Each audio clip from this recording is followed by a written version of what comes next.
Welcome to another episode of Reseller Evolution. I'm Scott. And I'm Carl. And how's it going, Carl? Yeah, pretty good.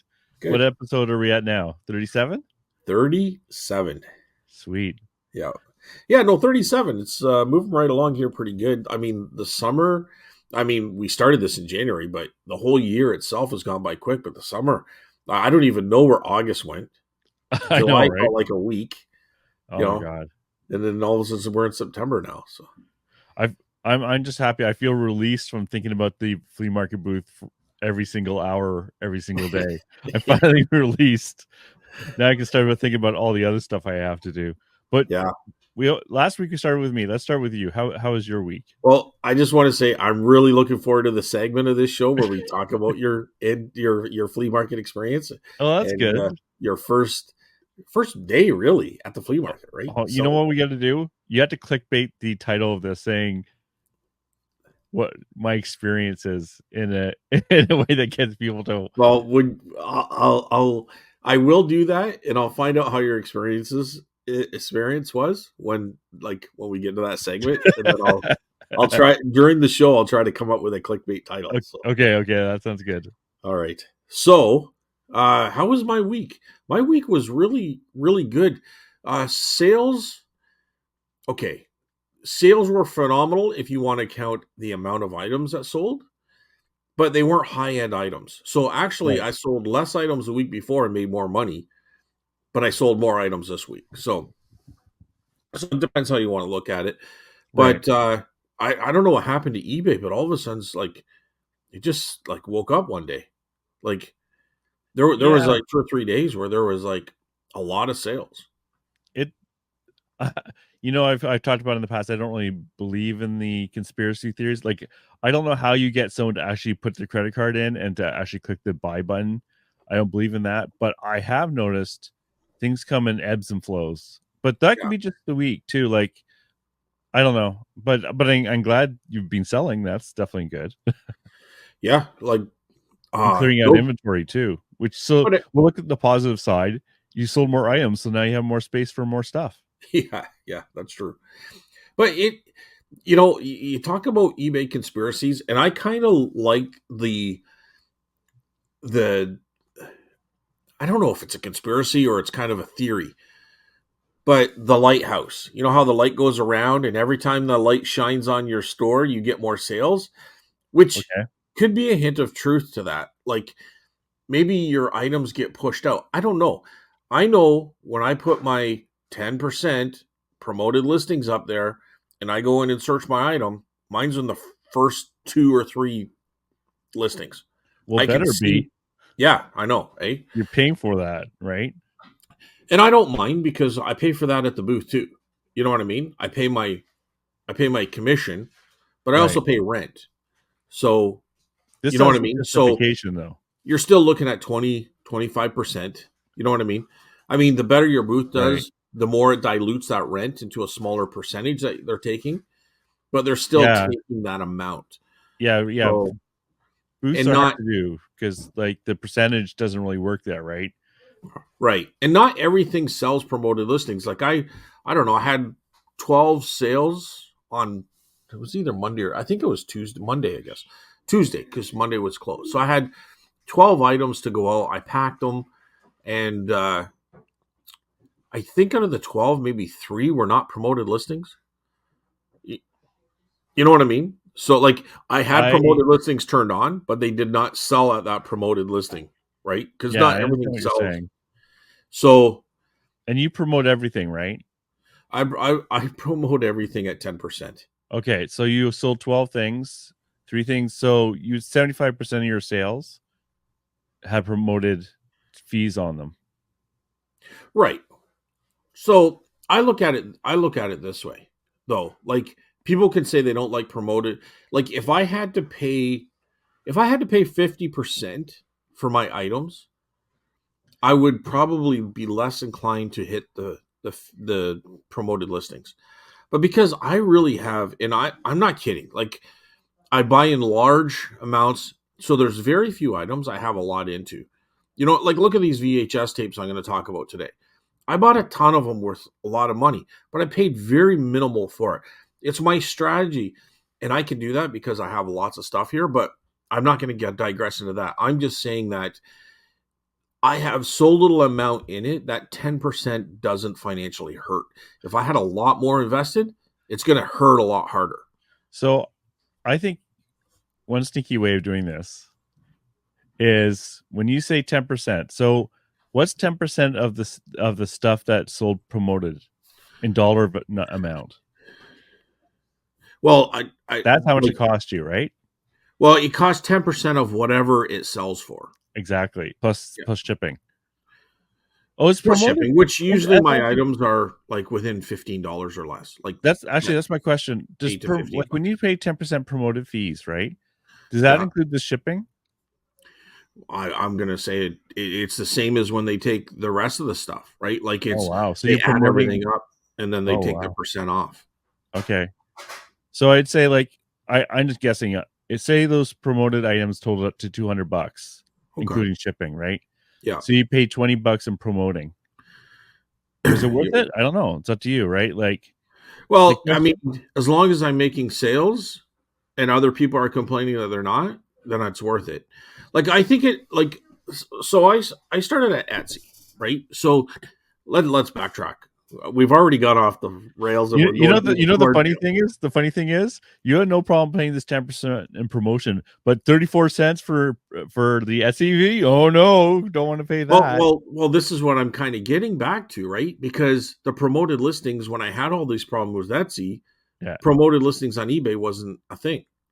Okay, well, like it's only become a thing kind of like December, like November, December of last year, right? So that's when it's kind of like, oh, maybe I should be doing this, right? And now it's become a thing. So that's what I'm saying. When I started with Etsy, right, I didn't like it, but when I was Google searching stuff, everything was coming up Etsy. If you did just a strict Google search, right, because that promoted listings is paying someone who is promoting. I think people think, and maybe I'm wrong, but I'm gonna assume I'm right. And I don't know. Let me just finish what I'm saying. So when you pay promoted listings, you're not just paying eBay to put it to their top. I think you're paying like Google search and all those other places where it comes up. Because before it was all Etsy, and you're playing promoted ads, and that promoted ad goes to that company, like a percentage of it does. Okay, so we're talking about you. I remember this. Yes, and not to twist the knife, but to twist the knife. I got to twist it a little bit. Well, I just want to finish what I'm saying first, Carl. It'll take just 1 second. I get the knife right here. It's ready to stab. That's fine. But now when I do my Google searches, I see a lot more eBay stuff coming up. So I think that promoted listings promotes it through Google. Is that true? Well. I would like to confirm that. I'm not saying you're wrong. I would like to confirm that too. I'm pretty sure that's how Etsy is, because it's that promoted ad. Sure. Yeah, and Etsy would always come up, but now eBay's coming up in those searches, so I'm pretty sure that that's what's happening. Okay, so there's two separate things. I'm typing, sorry everyone, but I know people are going to complain and say, Scott, you're wrong, but I think they don't really know. Like, I think if they really knew, let me know. Like, how do you really know this? Okay, yes, the answer is yes. I'm right. So you're right. Okay. Yeah. So if you promote on eBay, it promotes on quote unquote promoted offsite showcases. Oh wait, promoted offsite. Is that something different? Oh man, I almost feel like we should pause and figure this stuff out. Well, we'll talk about it next show. Okay. We'll look into it because it's going to take a while to look into it. So let's look into it. That's the name of our next show. What are you really paying for promoted listings? Okay, we'll figure it out. Okay, because I don't want to give the wrong information here. I agree. So if this other one here, just I'm gonna leave it. I found the answer, but I'll leave it. Okay.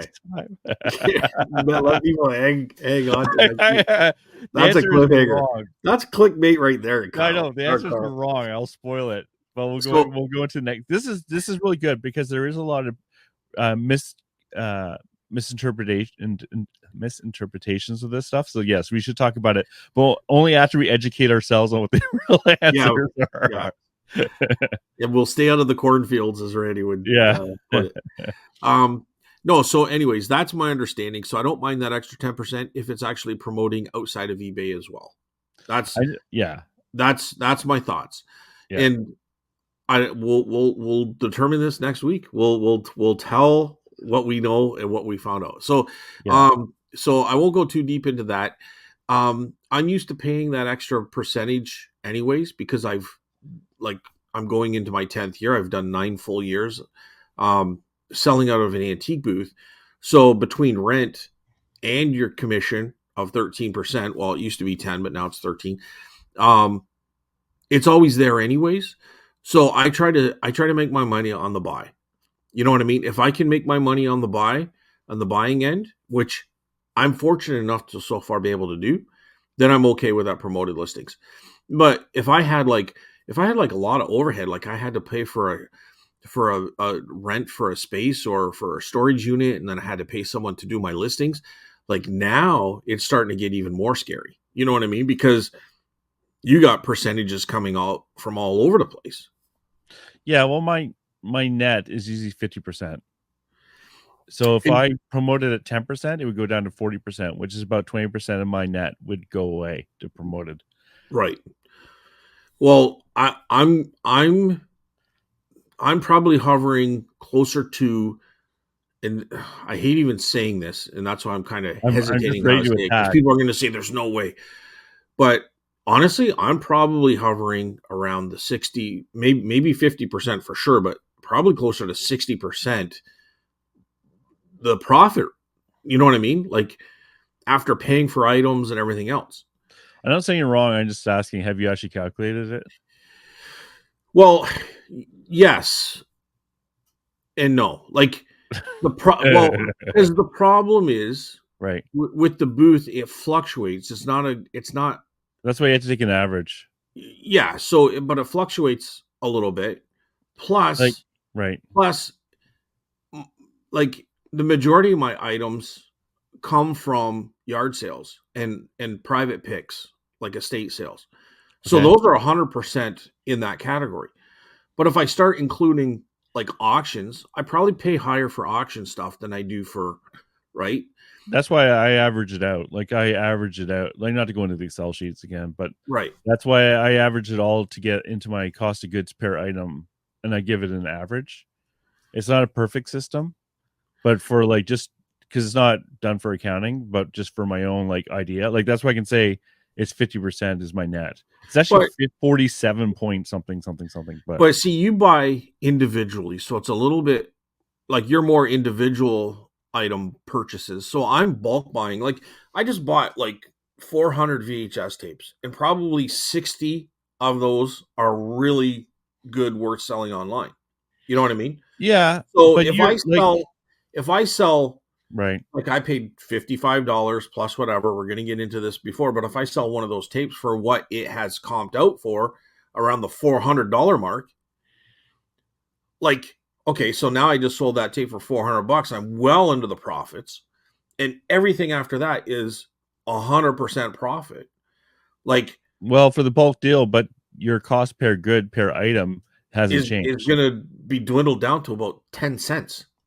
Then that's what it'll be, 10 cents. But that's what I'm saying. So But not it you're not on average buying items for 10 cents though.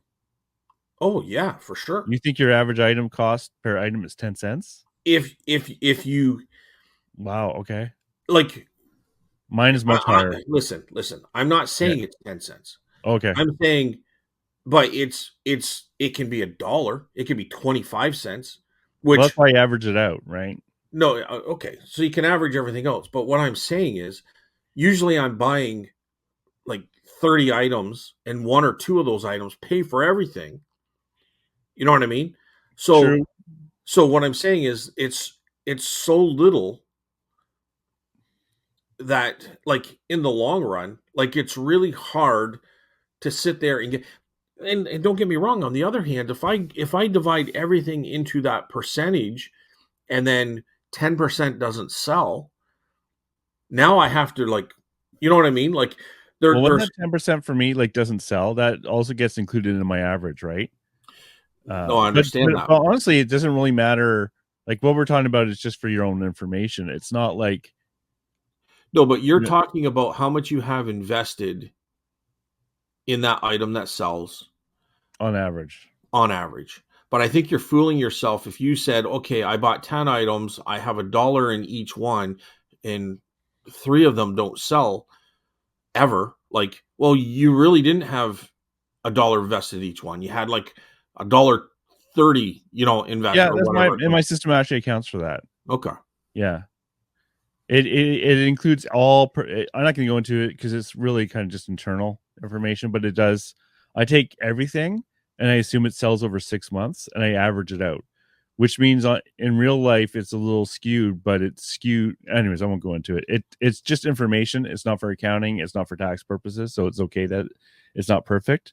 But on average, my highest cost actually is not my cost of goods. It's actually shipping. But I'm just saying my average, like if I sell something, whatever it is, on average 50% of it goes to all my expenses, right?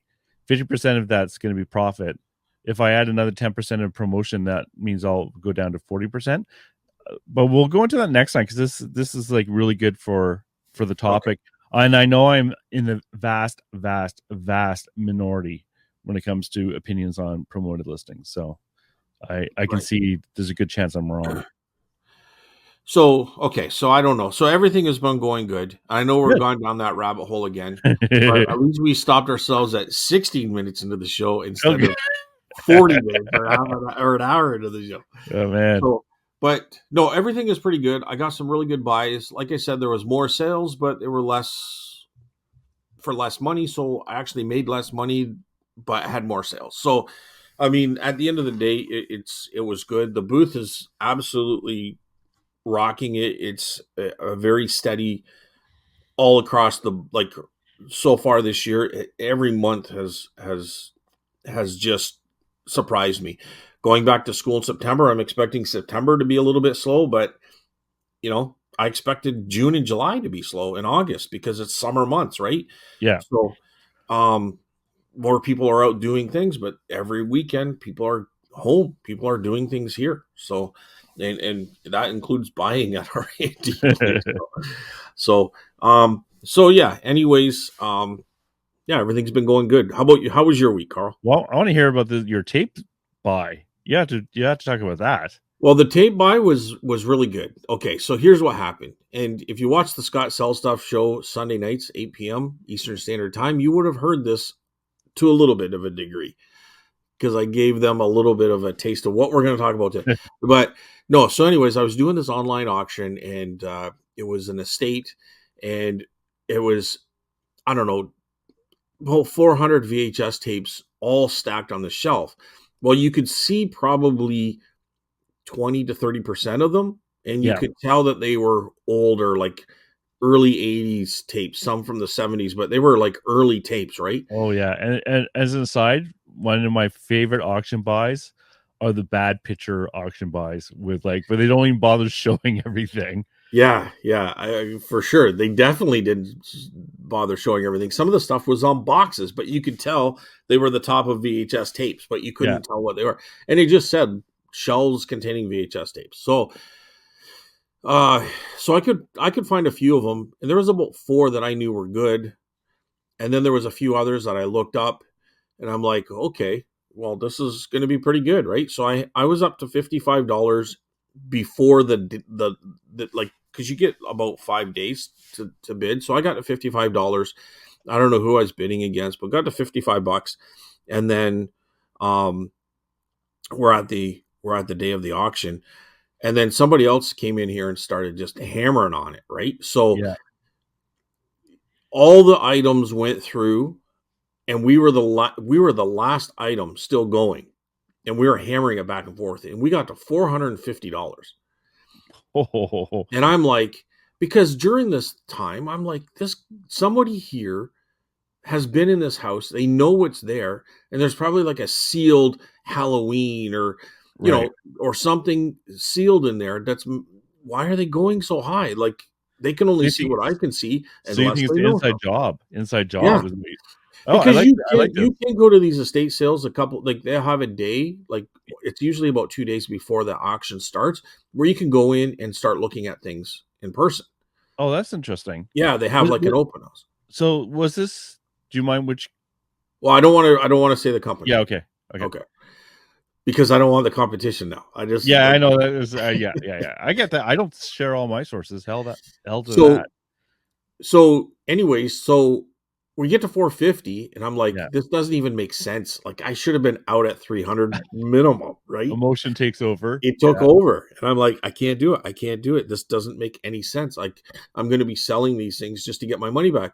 You got to remember there's a premium, a buyer premium plus taxes on top of this. And At I'm least like, 25%. Yeah. At least. yeah. So I'm Yeah. like, okay, this is, I'm done. I'm done.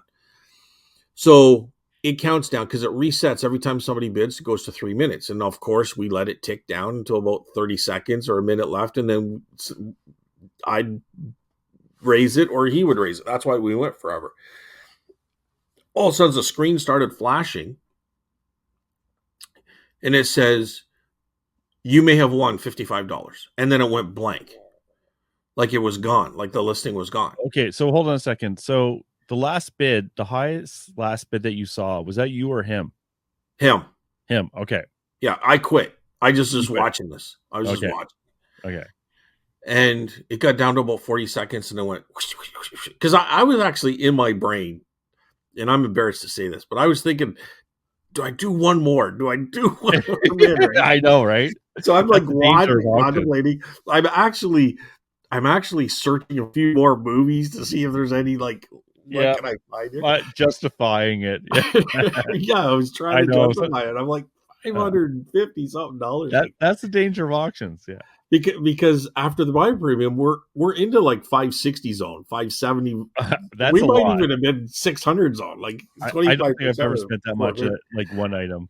So I think we're like 565 or something, like with Jesus. premium and shit. So anyway, so I'm trying to, and we got down to 40 seconds, and they did that flashing thing, and it was gone. It says you may have won $55, and I'm like, oh what? And then I go in and I look at my bid history, and then because it tells you everything you won and lost at that auction, and then it says you may have won max bid 450.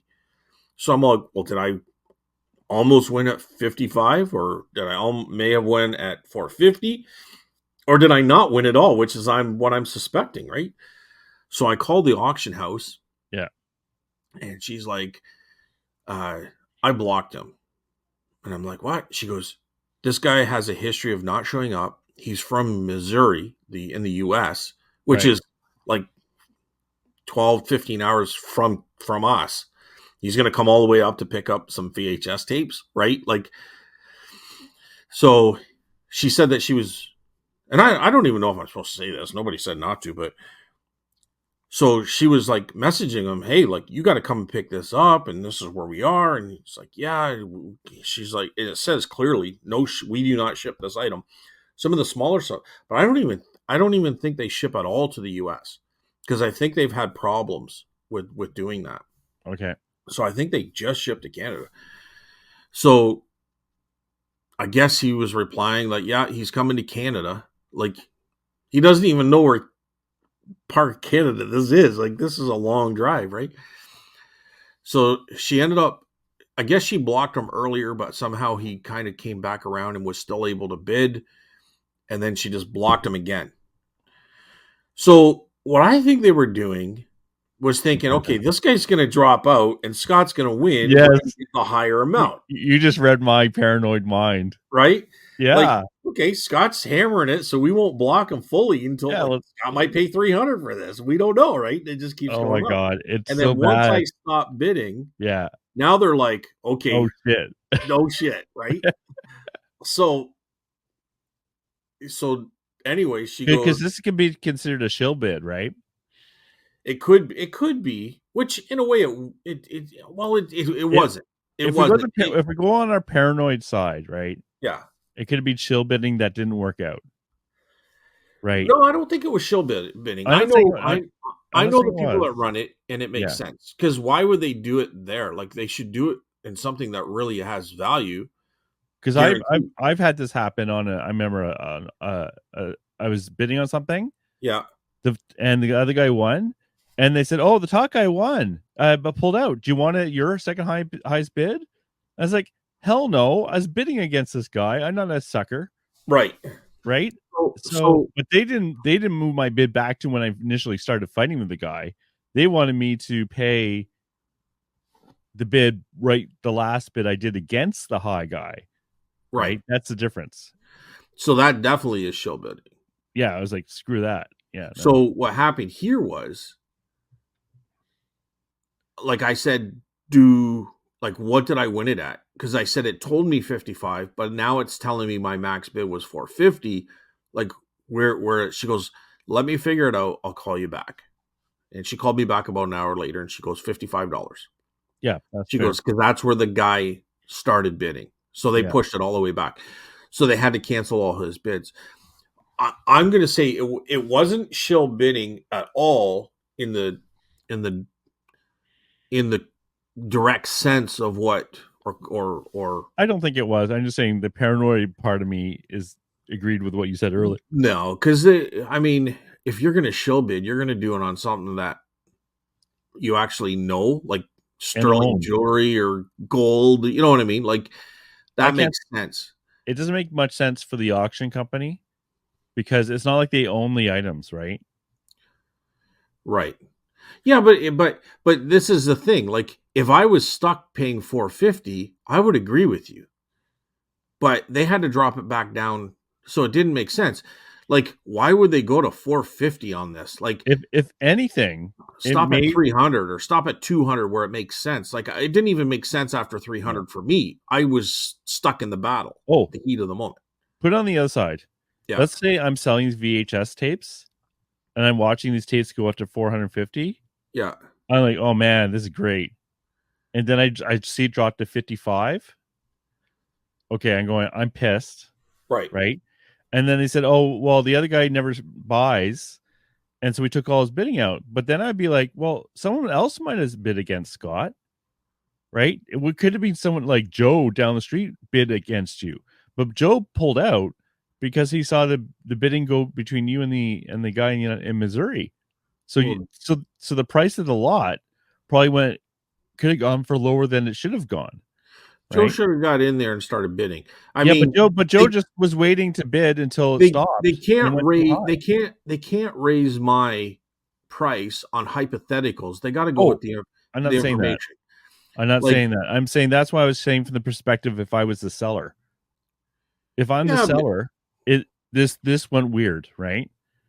Because if I'm the seller, I want as much as I can for my stuff, obviously, okay, right? but they're selling a full estate which probably has about 200 listings and one listing went weird. I Like would they still be upset. There's a huge difference between 50 and I $450. have the option to say if that's the way you want to do it, I'm out. And then Well, they no, don't I'm not saying there's anything wrong on your side. I said I'd be upset with the state company well, because they should have pulled that guy right away, well, right? they can be upset about stubbing their toe while they're Yeah, watching with excitement, but that doesn't mean it's the auction company's fault. The auction company holds the right to withhold or grant any bids that they want for whatever. Like they have full I agree. I'm anonymity. just I don't know. saying, They have full power and control over that auction. They but signed off on that. I know I understand. But you see from the other perspective, though, what I'm saying, Well, if because it was an I, because you got it for 55, right? yeah. Joe pulled out because he saw the bidding go up and up and up and up. But Joe might not have pulled out Well, if it was the last bid was $55, that right? that's on hypotheticals because if Joe really wanted it, he would have jumped in there, and that's where it would have stopped because there would have been another bidder. They're saying they backtracked all the way to when that guy started. But a So lot of there's people wait till the last 5 minutes to bid. okay. Well, then he shouldn't have waited 5 minutes. And Yeah, but there was many times it got okay, down to 30 seconds. He could have been in there at any time. I'll drop it. I'll drop it. No, I totally get what you're saying, but I'm just saying I don't think that argument holds up. And to be honest with you, the auction company doesn't care. They've already moved on Oh, I agree. The to auction another company doesn't estate, care. right? But but if you're talking out of 200, 100 But of okay, them had fishy outcomes. okay. How about it this way? How about this way? You, Right. me, and Missouri guy are all bidding on the VHS tapes. Well, that's you see, okay, you're adding into a third element that wasn't there in this You don't case. know that. You don't know that the third element wasn't there. I do know that because nobody bid on it. No one bid on. Oh, okay, you don't know that because they might have bid if you. That's what I'm saying. You, me, Missouri guy are sitting there watching the bidding, right? Okay, And I take your see, phone, and I go because and I into can't I can't see who's bidding, right? right. I might see this. Sometimes they let you see like there's different bidder names like with crossed out or whatever, right? Yeah, But you with aliases. So you bid 45. Then I see Missouri guy bid 55, right? And I'm sitting here waiting, right? And then I see it go back up to 60, and then he bid 65, blah, blah, blah. And I then it's know like, how it oh, works. I'm only willing to bid $100. Me, I just see it go way past $100. Yeah, I walk away. Meanwhile, they pull the other guy and he goes down to 55. It's like, I would have bid 65, but but I never had the chance. here's the thing. Right. That's a hypothetical again, Carl, and they can't go by hypotheticals. They say like this is I'm the not information. saying they can. I'm not saying anything can change. I'm just saying I never had a chance Well, to bid. I would honestly say Right. that whoever you're representing on the I never had a chance, I would say that those people are being unrealistic, and in the court of law, they would totally lose because it's a Oh, I hypothetical, agree. I agree. right? I'm just okay. I'm gonna let it go because this is getting boring to me. It's not boring. I'm just saying it I'm doesn't just make sense. saying I'm just saying someone if that other guy had never bid at all, you might have had to pay more than $55. Is that fair? Well, that's because that's what happened, Right. Okay. right? Okay. That's what exactly happened.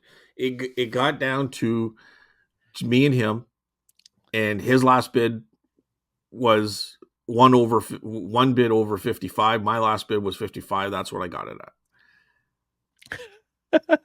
Yeah. at. That's what I got it at. Yeah, and the bottom line is you're a MF because you're gonna make so much money off this lot, and I'm just jelly. Well, I like I'm going to do well on it for sure. I will for sure. So there's a lot of horror movies.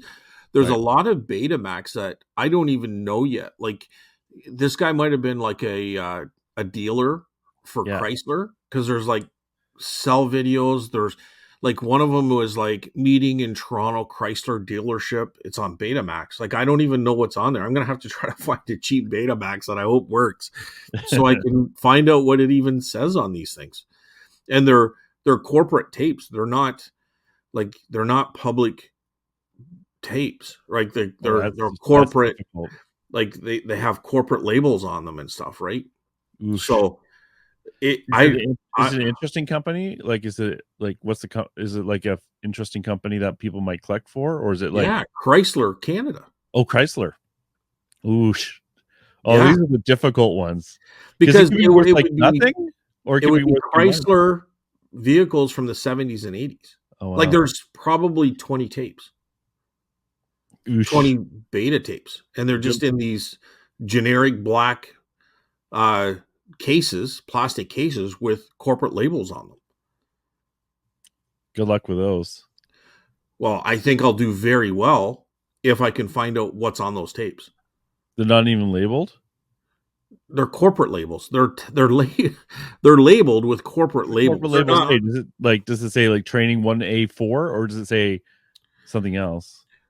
Yeah, well, it'll say like Chrysler Engineering uh info video, like Okay. how the car works type thing.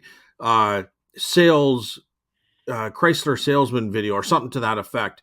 But it's all it I'm going to say typewriter typed fonts like Yeah. on these labels, and then they would have been stuck to the cartridge, the cover. And it's I think it was also on the tape itself, but I can't really recall that because I only Mm. looked at a couple. After that, I just kind of put them all in the pile because they're in these black plastic cases and they're all labeled Chrysler. But I can show them on Sunday's show. It's definitely something I would put aside to deal with later because that's a lot more research required. Well, like I said, I need to get a Betamax. I need to either borrow somebody's or go to someone's house that has Betamax so I can watch and see what it is. But if it's talking about these Chrysler cars, or it's going to shows, or it's something that maybe it's Chrysler cars that were never brought out to public. You know what I mean? Like, it could have some really cool information on Yeah, there, which for sure. people are going to want, even sales, training videos or anything like this. Like, it could be really cool. I don't know, but it's on Betamax, so it's got to be, very rare. You know what I mean? True. Like, most people would throw these out because they don't have a Betamax machine. So this guy kept them. But anyway, we'll see what it is. But there was a lot of interesting stuff. There was another Betamax that was the Who. I mean, it was an immaculate shape. It looks brand new. It's not sealed though. And I think that Betamax video goes for $100. So, Oh, nice. yeah. But there's a lot of tapes that are in the $100 range in this one. So, and there's one called Sleepaway Camp, which is about $130 VHS tape, like, not sealed. This one is the rare. It is the first release. It is called a double flap first release 1983-84 VHS tape of Sleepaway Camp, Sleepaway Camp, and it goes for between $350 to $450. Wow. I showed you a comp of $470. That's so crazy. It's double insane. flap. Double flap, rare. Okay. Okay. I'm gonna make every double flap videotape in there. I'm looking up. What the hell is a double flap? Well, because it doesn't slide out the bottom. There's a flap on the top and the bottom. Some have actually, like Ghostbusters, there's a side flap. So you pull it out the side. So it's okay. The entire tape is enclosed. Right. Okay, I get it now. Yeah. So double flap. Double flap. Look for the double flap. But Bolo. Well, it seems to be just for this tape. I don't know. Like, I don't even know. I'm just going by comps, but this particular print is the first release, right? So it does it. I mean, there's so much I'm learning about VHS tapes. I already knew the oddball ones, the horror ones for sure do well. Yeah. But I'm learning even more, like, just by, like, I went through probably 6, so when I first got it, I threw 50% of them out right away because I just knew they were crap. But out of the 50% I have left, I probably went through about 60 of them, and I was like really happy. Put it that way. Yeah, I bet. $100 bill, $100 bill, $400 bill, $100 bill, $50 bill. I'm glad it didn't have happen to a better guy, man. Oh, thanks, Carl. Okay, so I kind of rambled on there. I know your flea market stories are going to go even longer, so we better get into. First of all, how was your week, Carl? Yeah, ask me about my week. Flea market with that, or do you want to save that for the end? I'll just say quickly. So, I did a big purge the last couple of days. So I went from 1,250 listings down to 950 listings. So I purged about 300 listings. Wow. And periodically, like once every year or two, I will do a big purge. And the reason is I really want to get my average listing price up. Now, there's a lot of arguments against purges, which I agree with, that you've already done all the work and it's already up there. But at the same time, I hate selling stuff for under $15 Canadian plus shipping, because I'm really not making a lot of money off of there. I don't mind too much, but the reality is a lot of this stuff is never going to move because it's stuff that should never have been listed in the first place, right? So, and also I needed shelving units, like, the big plastic, like I have behind me, a big, plastic shelving unit everyone has. Yeah. So I needed 3 of those. And so I decided to consolidate a whole bunch of my listings. I got many shelves that had like 8 boxes of stuff down to 1 or 2 boxes. Oh, wow.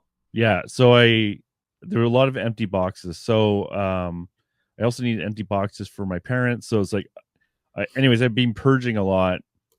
And a lot of the stuff that I purged will go to the booth eventually. So I'll get into that. So that's a big thing. Um, I have a question though. Okay. So say you come across something that has value. So I'm going to actually show it to you. Are you sure you want to ask me a question, Carl? Because you know I you're gotta not going find to it. like my answer, I'm sure. Well, oh, I like all your answers, even if I disagree with them. They're more fun that way. Where to go? Look at this. Okay, see this thing here? Okay, let me blow it up. But yeah, it looks like a carnival glass. It's a bowl. It's It's footed bowl. it's carnival glass. It's a big piece, Yeah, right? It's interesting. It's unique. So yeah. this thing here, It's got. Are you going to ask what it's valued at? Because I see grapes on it. What's the inside look like? Is there? Okay. okay? There's no Yeah. peacock. The peacock ones are supposed to be really good, right? Okay. So I paid $20. So this thing here, now I'm not saying this is worth this. When I comped it, it sells for about 250 to 300. Okay, Okay. Yeah. because it's a unique piece. It's not a normal piece. The question is, I missed a part, which of course is a friggin' Lid. crack. Oh, you missed a crack. I missed a crack. Okay. Okay. You see, you won't even be able to see it, but believe me, it's there. Okay. So Are here's you the sure it's a? Are you sure? First of all, are you sure it's a crack and not a line? no, it's a crack. Okay. Because sometimes when they did those in their early day, like there's lines through. Yeah, this one actually has a line as well from Oh, okay. molding. Yeah, it has a Okay. mold line, which I Okay. saw. The crack I didn't see. Okay. Here's the question. Like let's just say it's worth 200. How much do you think it's worth with a crack? 20, $30. 20, $30. So you think it's worth about 10%. I mean, I'm just saying, just like about that. it depends how. Okay, it depends how rare it is. Because honestly, you might not be able to sell it at all. Right. Okay. So, because it's rare, like if you're saying it's that rare that it gets to that price, I mean, I know people are going to have different opinions across the board, but I don't know. Like Okay. I put Fenton pieces before that were like $200-300, and I couldn't sell them for $25 In the booth. in the booth. However, people didn't know what they were. Maybe it didn't know what it was. You know what I mean? So carnival glass, people are going to more know what that is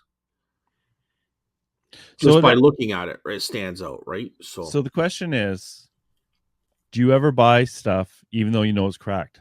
no, You'll never even touch it? nope. What happens if it's worth $5,000? Then And they're I asking accidentally 20. drop it and smash it, and it's out of my brain They're because asking $20 and it's worth $5,000. well, okay. If that's the case, Well, yes, the answer is yes. if that's the case, I may reconsider it. But as a rule, I've never found anything more than a few $100s. I know. I'm giving you Value. the scenario though. I'm telling you.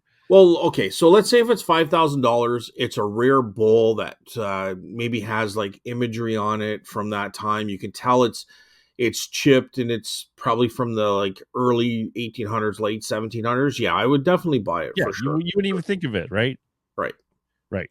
So the question is, up to what value do you buy things that are still chipped? If it's worth 500 and they're asking 20 and it has a repaired crack in it, do you buy it? No, probably not. Oh, really? Even 20 to even if it's Well, okay. So if it's 500. That's worth interesting. 500 in good shape, how much could it possibly be worth cracked? I don't know. That's what I'm kind of asking. Because we come across damaged stuff all the time, right? Like I remember I sold a teacup for like 150 bucks or something like that, and it had no crazing that I could see at all. And I still got some, well, it's got some crazing in it. And I said, well, do you want to return it or do you want to, well, no, I just want a refund. So if it's got a crack in it, like, I think you're just looking for a can of worms. That's why I But wouldn't that's a sell it online. $500, Carl. Like if you're saying something that's 5,000 or 50,000, like now we're talking a whole different Well, ballgame, right? that's why I always talk extremes like that to form a base. right? Because the base is like, if it's worth $5 and it's cracked, no, right? Obviously not. And If it's worth and five what are thousand, we it's are cracked. we talking like a two piecer? Are we talking a one piece? What One piece, where's the chip? Where's the crack? Can the right? chip be or the crack kind of be grounded out with a See, Dremel this is like interesting. This is interesting because for me, if something's worth $5,000 and it has a crack, but and you they want said $20 500. for it, I don't You're even think about it. I wouldn't even like say where's the crack or all that. I'd be like, no, if it's a repair crack and this sells for $5,000 and they want $20, I'm not even thinking of it. I'm paying it. okay. But like I said, with the 5,000, I I'd consider it and look it Consider over. it. But the 500, I'm saying no. Yeah, that's what I'm asking. Because like Okay. I always use extremes in my examples, right? Yeah. Because there's always a baseline. Like if And it's worth $20 billion and they want $20 but if with a it's crack like a that you're nesting saying hen, yes. if it's a two-piece nesting hen and it's worth 500, Right. and the nesting hen like the top or bottom piece has a crack or a chip, I'm probably buying it because I'll just sell the other part. You know what I mean? Or I'll sell it Yeah, together, but that's I'll say legit the too. top part is really good shape. The nest has a crack in it. I've done that with teacups And where the teacups, you could do the right. same. Yeah. But back to your story, I've actually sold cracked teacups before. One that was worth about 300 and I sold it for 50. I But just that's a cup and saucer, right? So they're yeah, I just probably closed. wanting the one that's not cracked. They're Yeah, probably going to throw because they might have the opposite end, like say the top's cracked. They got the bottom, but yeah, they need the top, or because theirs is damaged, but in the reverse. So they're going to pay 50% or yeah, $50 for a $300 piece just to complete theirs in mint condition, true. And right? I have sold just saucers or just the cups before. Right. Yeah. It has to be really good though, Yeah. because a lot of the value is in the combo. Yeah, but if you're just talking an individual piece, that's just I'm not saying I'm right or wrong. I'm just saying No, if it's worth 500 and it's a one piece item and it's got a crack in it, I, I, you're I'm leaving it. probably not going to buy it Oh wow. Okay, that's interesting. for $500. If it's 5,000, now we're going to talk a little bit different, and I'm going to have to investigate a little bit more. Is it really super rare?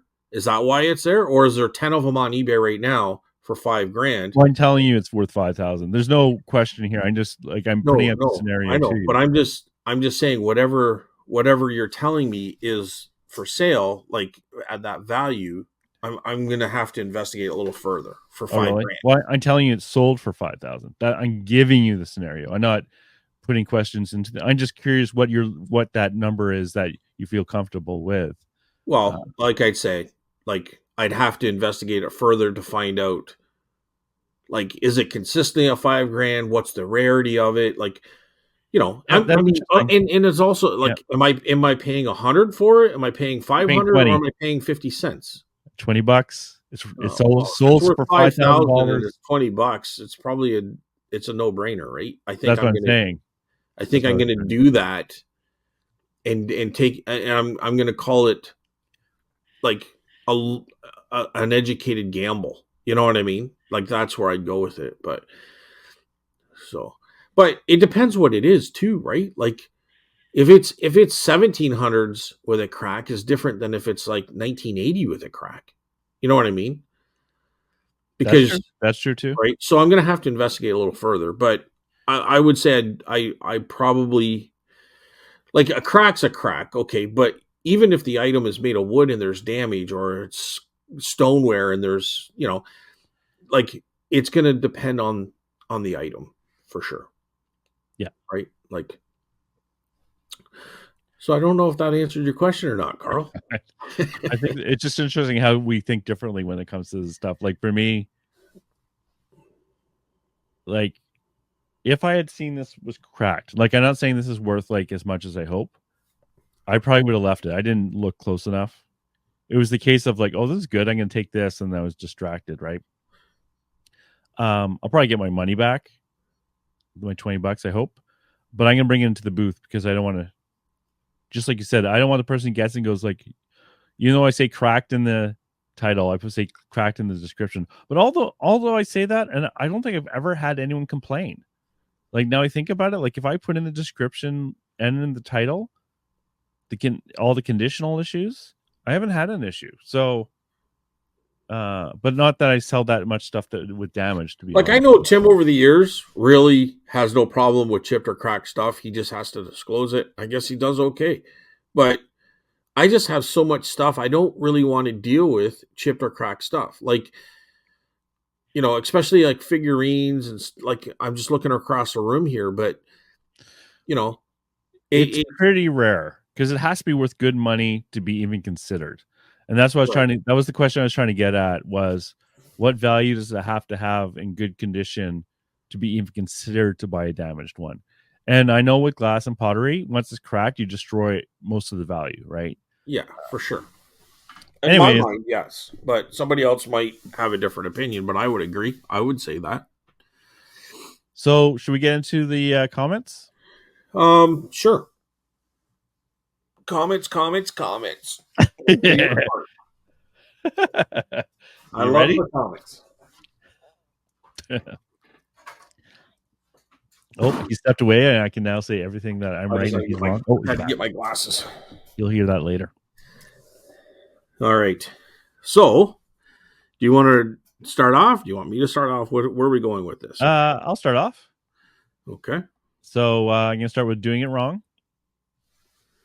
Virginia has the fourth worst USPS system in the US, but it's getting better. It used to be number one. I've had an eBay account dings because the tracking is so bad. Oh, that would be so annoying. Luckily, I haven't had the dreaded "Where's my stuff" email in a long time. Yeah, same here. You can be sure I get a tracking number every time. Most of the time, I use the machine to check in my goods, since it usually takes less than a minute.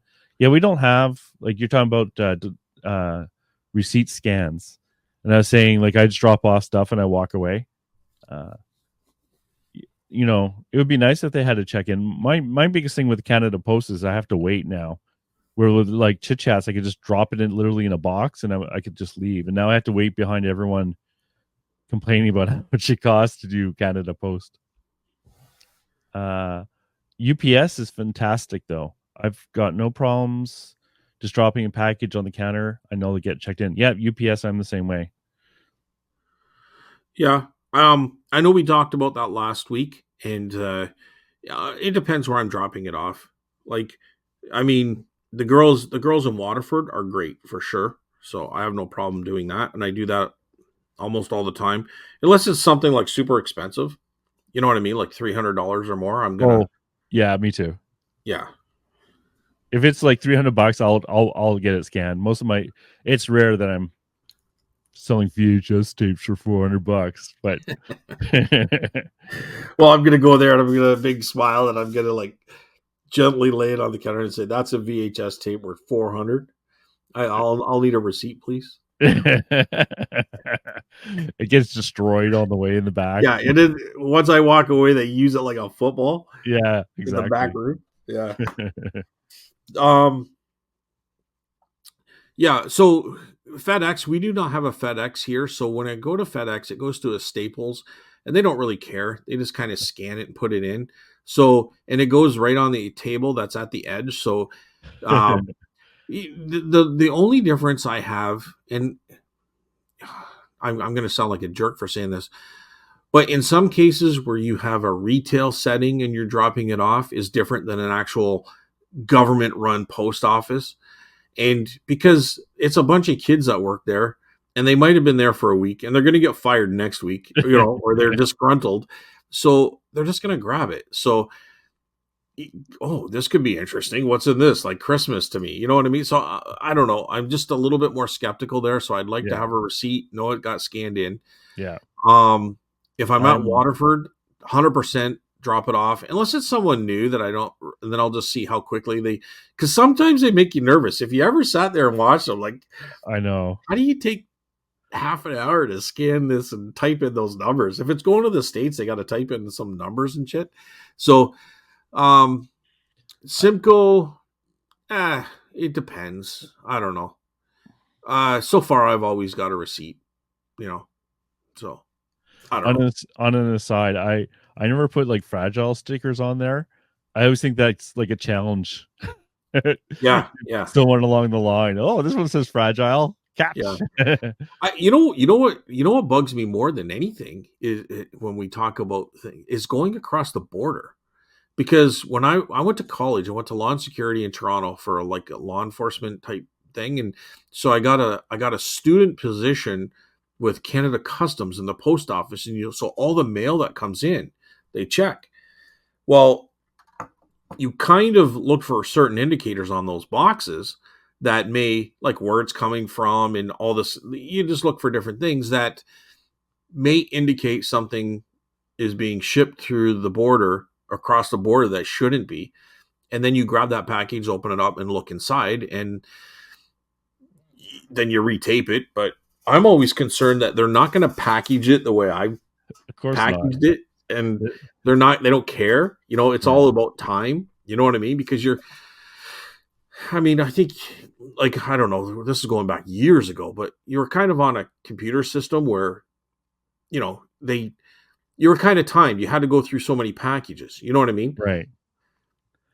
And, like, I don't know, like, are they packaging it well? Like, what's No, going on there? You know what I they're mean? not.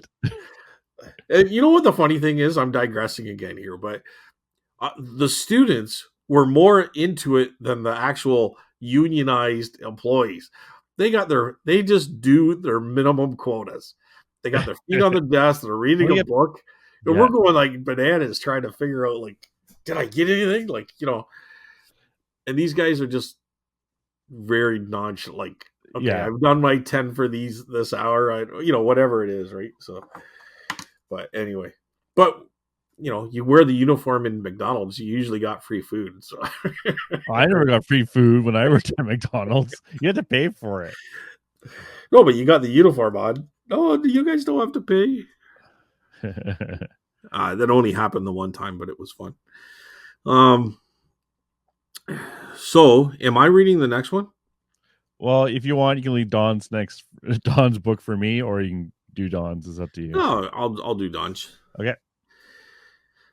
Uh, Everyone grab their coffee, sit back, is that relax. ahoy? Yep. What does that mean? That's the Simpsons reference, Oh, which is referencing when they first made the telephones, what they said you should say when you answer the phone. don't call here again. Click. My friend uses this, and that's the Square you have, I guess, for debits. Yeah. Okay.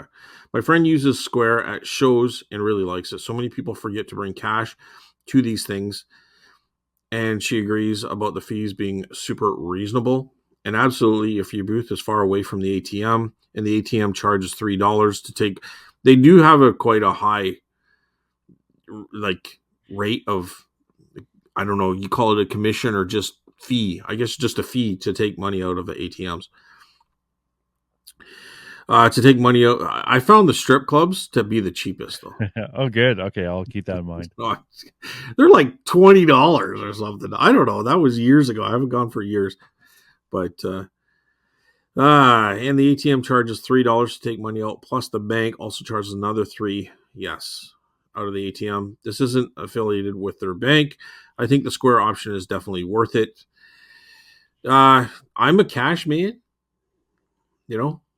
Pay cash. I'm saying as the seller, you love cash. I'm saying as the buyer, Yeah. you don't want to pay those fees. And I think as the seller, you don't even know the sales you're missing out on because they just won't bother. They Yeah. went, oh, I don't have the $5. I'm not going to pay $6 to get $5 out of my machine. Yeah. So you don't even know this. I don't mean you. I mean, I think sellers don't even realize the sales they're missing out on. Yeah. I think, okay. And I'm not putting you down. Obviously, Don thinks you're doing the right thing. So, but for me personally, if I was in this setting, I would not do it. If I had a store, for sure I would do it. For sure. Why would you not do I would it? have the whole system and everything for the Why store. would you not do it in the flea market? I'm there for a different reason. You're there to sell stuff. Would you do it at a yard sale? Would you do Yeah, it at? actually, I would do it at a yard sale. Yeah, I Yard would. sales are a little different too, because like yard sales, everyone 100% assume everyone's taking cash, and at flea markets they don't. Right. I'm there for a purpose to unload stuff, and I'm not saying bad stuff. I'm on good stuff too. I would totally be doing good stuff. I'm just saying I'm there for a different purpose. I'm there to negotiate a price. I'm there knowing exactly what I've got into things and what I need to get out of things. It's a different purpose, and it's once a week. You know Yeah, what I I'm just mean? saying, put yourself in the buyer's mind, though. Yeah, I don't care. No, I'm serious. It wouldn't like. I, I'm not saying you're wrong, Carl. I'm right. just telling you my opinion. Like, Yeah. You're allowed could your could opinion. that change? Like, say I was 6 months into it, I'm like, holy crapes! Like, I could have made 1,000 more sales because these guys didn't have cash on them, right? Like, I'm gonna quickly realize that, and maybe I'm wrong, but I'm saying to start off with, no, I wouldn't care. I know when I Okay. go to these things that it's insane what people are walking around with money. The guys that buy, at least the guys I've seen, like I could be totally wrong. They don't want to pay debit and credit. They just want to pay cash. They're going to try to knock Well, you it's not down. like they still can't pay cash. Okay, but I'm just saying, why would I invest into that and have that? Like, Because there's a lot of people who are not the old guys with walking around with wads of cash. okay, and that's what I'm saying. I could after 6 months change my mind, but Right. as of right now, I'm going to say I wouldn't do it. Okay. Yeah, you're allowed Right? an opinion. Yeah. Yeah. Well, thank you, Carl. Thank you for I allowing will me to give have you an this opinion. opinion. I'm not saying your opinion is right. I'm just saying, Yeah, and but I don't. I'm not that type of seller. I wouldn't be there for that reason. Um, and it maybe it would quickly change, and Yeah. that's fine. Yeah. I have briefly considered having eBay pay me once a week, but since I don't use eBay to ship, except on the very rare occasion, then I need to make sure I have enough in my account to buy Stallion Express credits. Um, yeah, I do once a week with eBay. I think you discussed that as well, Carl. Yeah. Once a week. The only issue is if you get paid on Tuesday and then you sell on Tuesday and then ship on Tuesday, your eBay label fees could come out of your credit card or your bank account, and that's I don't like that. But it's not like it makes a financial difference. It's just kind of annoying. But since I've started using eBay labels, I kind of like that the money I get already has the shipping basically built in, so that cost. So it's kind of nice. I just sold a postcard from the lot that Carl told me about. It's on the Chuckanut Drive in Washington. Chuckanut. Chicken nut. Do with that what you will. Oh, that's funny. Wow. Well, I'm glad that lot worked out for you, Don. Don't worry, Scott. My eyes glaze over as soon as anyone starts talking about coding too. Yeah. Right. I looked into that scanner coding and I didn't find anything to easily do it. So I was very annoyed. And then I stopped looking into it. 1705. Carl said, "A swear." Yeah, it What? wasn't that bad. It was like a grade 2 swear. It wasn't that good bad. grade two. Grade two swear. What? That's hilarious. Just don't get overwhelmed. LMAO. If only we could control it that easily. Well, yes. I listened to that too. I just meant like realize in the moment that you're getting overwhelmed and try to calm. You know what I mean? I know Yeah, it's I not. know what you I mean. know. You know what I mean? Like Yeah. you're there for a specific reason. Don't let anyone fluster you. And I was just a little concerned for Carl. Actually, I just didn't want him to like, slam everything on the floor and go, "I'm going home," because I Yeah, was worried about I knew what you meant. I knew what you meant. Yeah. 2250. Oh man, I used to work at Chapters, and thankfully I was a cashier, so I didn't have to deal with it. But people used to leave their kids in the call. They said, "This is for you, Carl," in the children's section of the store all the time, so they could go shop at Costco. Oh, really? Wow. Go shop at Costco, which was across the parking lot. We were not set up for children daycare, but thankfully our staff was able to figure out ways to keep kids busy until the parents come back. That would almost be like against policy. Like, You can't just leave your kids. And it makes yeah, me that's nervous, pretty man. bad. I had once a kid come up to me at the Valley Village and says, "Oh, you have really nice hair." And I'm like, "Oh, thanks. Where the hell's your parents? Get away from me, kid."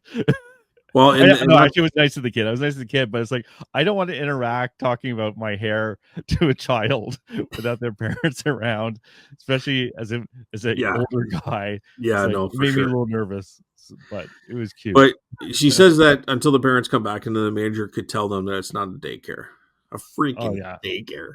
Oh man, there's some That's a unusual parenting out there. wow. I agree with Carl again. What? As much Thank as you, it Don. pains me that if people have to ask to see something they likely won't, I hear you on the overwhelm. But one, okay, okay, we're moving. I agree with Carl again. That if people ask to see something, they likely won't. If they have to ask, what was that about? So I think it might be explained a little later, but it's either about that there's no price on it, right? Or it's behind you, but I'm not sure yet. So just Yeah. So I I would not put it behind. I would have it in a C shape where people could walk into my booth and touch and look whatever they want, with maybe a few high valuables locked in a cabinet. And the cabinet is not there so much for theft. It's more for so things don't get broken. But right. there is an element of theft that I'd be cautious about too. But I'm standing right there. So it's like you want to see something, chances are it won't even be locked until we go home. Like it'll just be unlocked because I'm right there, but it's going to be behind glass. You know what I mean? Yeah.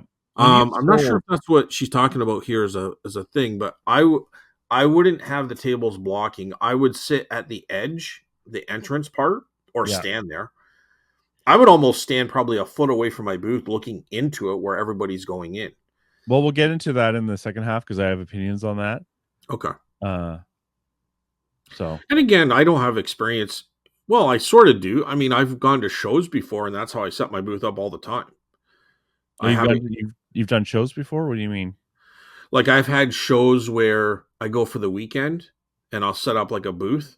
Oh, I didn't know this. I've done videos on them. Oh, really? I'll have to Yeah, look back. Like yeah. you mean okay? And so Like we'll, you were standing there taking money? yep, Oh, okay. I'll have to look. yep, Actually, I didn't know that. yeah. I had no idea. I've probably done 3 or 4 videos. They're going back, I think, before COVID, and then there was maybe 2 just after, kind of where, I mean, one we had to be outside because it was COVID. They didn't want us inside. Maybe it's before I knew you. No, no, no. You knew me a long time ago, Carl. You were like one of my first, Oh, really? yeah, Okay. people on the show. But um, so I forget where we're going, but yeah. So I would do the C shape and let people come in, and they grab whatever they want. And it gets a little bit overwhelming when there's lots of people in the booth, but I've never had an issue stealing. Never. Like, you kind of keep an eye on things, and you want to kind of answer 1 or 3 people's questions, but you want to get to that one person that's holding items for sale. You know what I mean? So that I would Right. just say, okay, let me just take this guy. You know what I mean? Like, because they're standing there and I don't want them to set stuff down, like records or whatever it was. But yeah, I'll show that to you another time. But yeah, one was at the Frisky Beaver. Oh, really? Yeah, yeah, That's that was where funny. we had to be outside. I'm still mad at Adam about that, by the way. Yeah, Never, I had a never drink of forgive, my never Frisky forget. Beaver drink. Yeah, I had no knowledge of that. Anyway, I'm gonna keep going here. So agree with Carl. Fine, Don. Agree with Carl. Whatever. I hear you on the overwhelm, but one thing that helps me having the table between you and the customer. Yeah, see, I didn't do that. I kept it open again. But if you keep the table between you and the customer, then you're blocking your items, which is intuitive to the first statement. I think some of this comes to different personality Counter types. to. Again, when I worked at Chapters during Christmas, and we'd have lineups at the back of the store, yeah, that's great, eh? Lineups to the back of the store. Co-workers would get overwhelmed and worry about the speed of service. It took me a while, but I eventually learned to almost ignore the giant lineup for sure and just focus on the one person in front of me. Yeah, people can get a little bit disgruntled about it, but once they're there and they're happy, it's fine. They forget about it quickly. At least I found that out with the flea market, the antique boot market, and just do that a few hundred times, one person at a time. Like I was able to mentally reset because between customers. I recognize though that the setup is quite different, and there won't necessarily be any right decision for where people are coming from. Is Amy willing to go with you for the first couple of times? Okay. Well, number one, I didn't have to worry about any lineups. Well, your booth is very sparse. Like it was pretty much empty, Yes. right? Like you showed me a picture of it, and I think you had like a table and a half. Like, so it's going to take time for you to fill that, right? Yeah. It We'll was go the into same that. way with when I get a new booth. Yeah. It takes about It a takes a month. while. It takes a while about for a sure. Someone to hang around with if you need to get some air or whatever. Okay. Amy would jump right into that, didn't she? Didn't she? Carl, I'll go help you. Yeah. This is not her thing, which is fine. It's fine, totally fine. It's fine. She keeps wanting me to do aerobics. That's never happening either, right? She did offer actually to go with me, but I kind of just didn't want any distractions. Like even that, I just wanted to kind of get there. But I'll get into that. Oh, she offered to go with you? Oh yeah, she offered to Oh, at least go down and bring a load in her car. dude, you should have took her up on that. She's trying to be part of that. Like, I would have took her up on that. Yeah, well, I Yeah, did. like if she's, because now you just shut her down. Maybe I'll have to cut this out because this is our conversation No, now. But this is fine. Amy, I tell Amy everything, man. She knows okay, everything. all right. There's no Because secret. I'm kind of on her side on this. Like, I would have totally, like, if she offered to help out, I would have accepted it just because she might have enjoyed it and actually kind of understood it. Where you can't Well, enjoy something that you don't understand by just talking about it, but once you're a part of it and the excitement and everything that's going on, for sure, right? yeah. I would have made her, like, I would have discussed her perception and probably made it less like, listen, we probably aren't going to sell a thing. People probably aren't going to come by because we got really very little here, and it's going to take a while to learn the crowd. You know what I mean? But if you want to come by, it would be great. That's how I would have had it because that's just my personal opinion. But if she's offering to be part of it, I would have took her up on it. Yeah. I Do you want me to so cut this part out, Carl? no. The quick answer is that it's an hour there, an hour back on her Yeah, weekend. That she but she's works all offered week. to do that. Just say, I know. It's listen. like I honestly I just wanted it to be set up. I didn't want a whole bunch of extra stuff because I had nowhere to put it. Right? Like, I Well, had you no got shelf. three empty shelves now. Well, now I do. Now, Yeah. but I'm going to go into that. Okay. Let's keep going. We got a whole other hour of me babbling, so you just Okay. save that to the end. The editing machine, I have a crappy Remington one that needs repair, or at least someone oil or something. I don't know. I didn't know either, Don. I agree. Like mine probably worked perfectly. I couldn't confirm that. Like it looked like it probably maybe needed a little bit of a cleaning and probably some oiling too. But if I don't know, you don't know. Scott, if you can get 12,000 postcards for $30, you have a secret none of us know about. Well, 12,000. I did say $30 to $50, but honestly, it depends what kind of postcards you're talking about. I can't find Halloween ones for $100 billion, let alone for 12,000. But there's a lot of postcards around, and you can usually get them cheap. 12,000. I don't even know if I can picture what 12,000 looks like. Even Chrome, I think, would be hard to buy for that, but you didn't expect to be quoted on the amount. You're just throwing out numbers, right? Well, yeah, and 12,000, like I can guarantee you don't have $12,000 listed or invested in the 12,000 postcards. That You would said 12,000 in terms of number or value, 12,000 is in the number of postcards right? because Okay. I was saying because we were talking about shoes and we were talking about postcards and I'm like, and you were going on about like you can put 12,000 into a smaller place and I'm like, absolutely, for sure, that's 100%. But not only that, you probably have a lot less invested in those postcards than you do in 12,000 pairs of shoes. Okay. I have zero recollection of our conversation from the other week. Yeah. No, I know that. I know that's, but my point was that you probably have $5 to $10 per pair of shoes invested on average or more. where 12,000 you have a lot less invested, so your Right, return on yeah. investment is a lot higher. I don't even I just gonna let it You're go. listening, Carl. Yeah, yeah, But no, but like I'm just saying, like I agree with you. you have a lot less invested in there Yes. too. Yeah. But 12,000 postcards, like I don't know, I bought 100 of postcards for $10, $20, like or sorry, thought like no, it'd be hundreds of postcards. So Yeah, maybe between you'd like have 10 a cents and thousand 25 listed, cents a is usually thousand listed. reasonable. So, What's you might have 1,000 listed yeah. invested or 500 into 12,000 postcards. Just a guess. I don't know. 120 postcards for $100. Anyways, you're right, Don. I'm not disagreeing there. The scrapbook I listed are empty. They're full of postcards I pulled out. I do have scrapbooks that have stuff in them, and they don't sell for me either. Um, Great show again, gents. Damn right, I'm a character. Yes, Well, there we can Scott and I can both agree on that one. but in a good way. In a good Yes, way. in a good I way. think we're characters too. Yes. And Randy and doing it wrong are definitely characters too. Okay. But and the next character, Carl. So I'll do doing it wrong the second comment. Yes. Without even getting to using Square, which is good to have. You have Venmo, Cash App, Zelle, don't even know what that is. PayPal, Google Pay, Apple Pay, Samsung Pay. Yeah, I think Square does like a lot of that stuff actually. I don't even know. I just paid attention to credit cards, but I know it does a bunch of that stuff. There's no reason to send your buyer on a goose chase to find paper money. We're not living in dinosaur times. You just have to set up the apps. Yeah, I agree with you.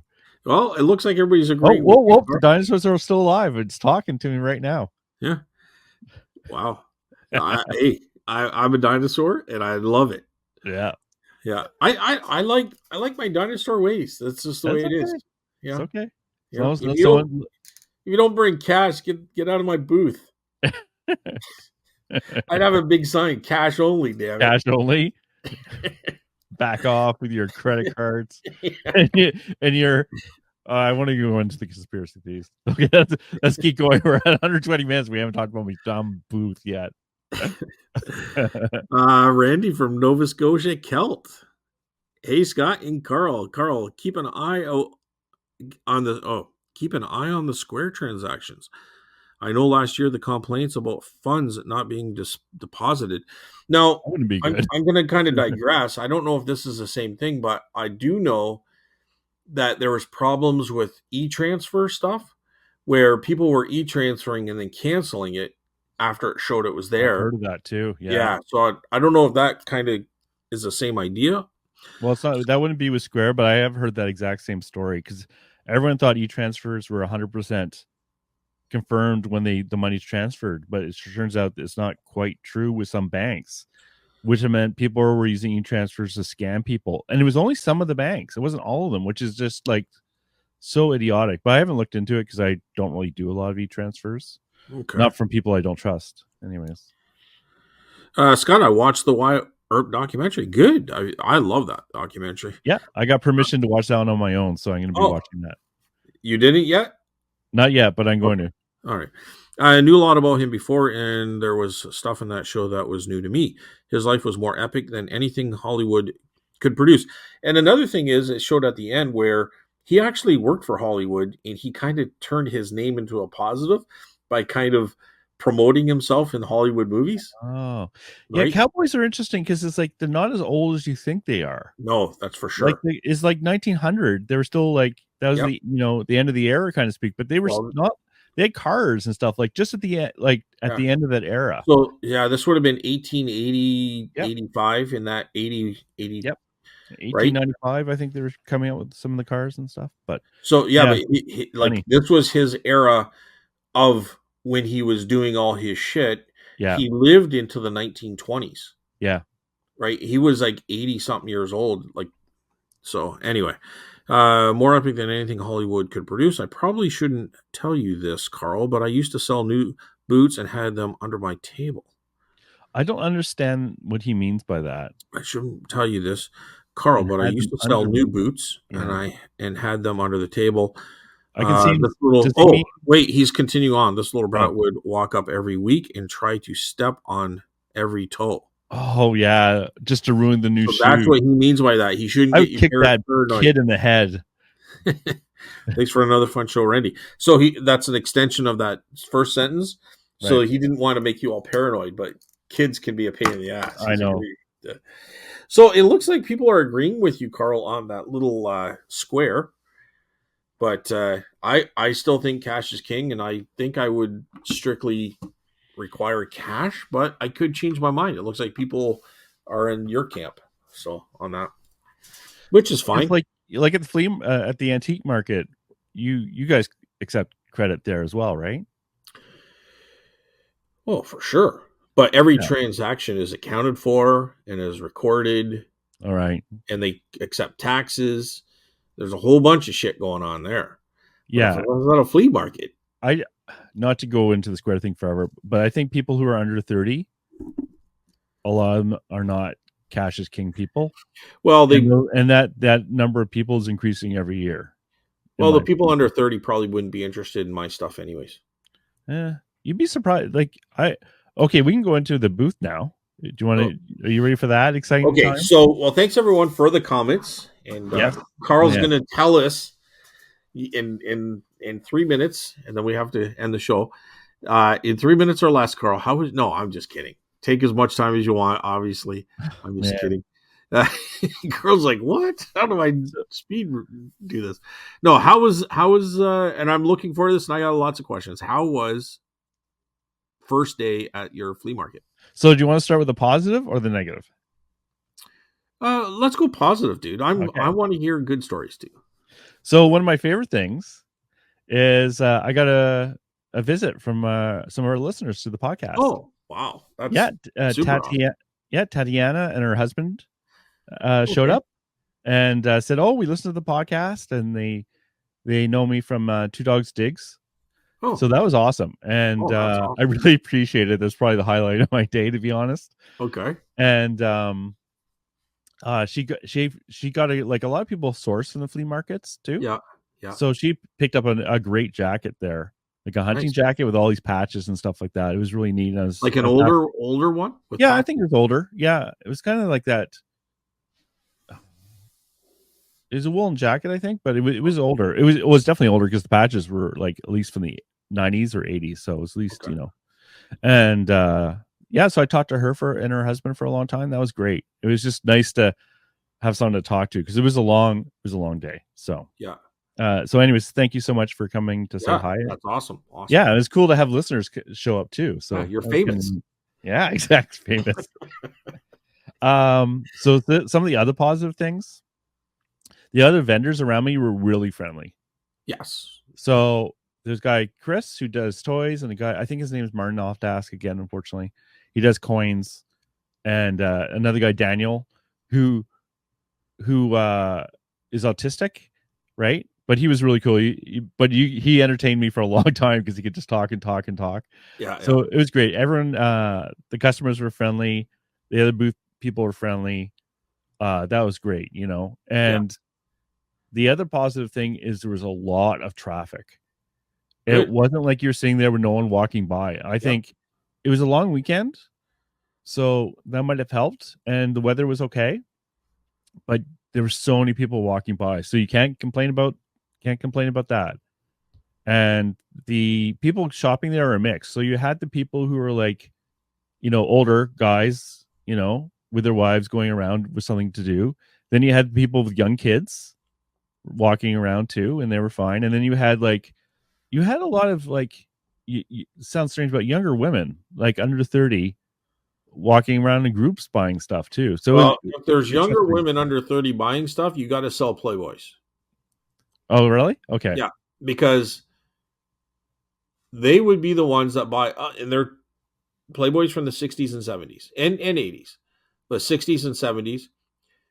Now, this is what I was told. They're buying them because of the fashion. But I know one girl would come in there and she wanted the Playboys because of the hairdos and different things like that from the 60s and 70s. But that's what I was told. I don't know if there's any other reason they're buying them, but that's what I was told.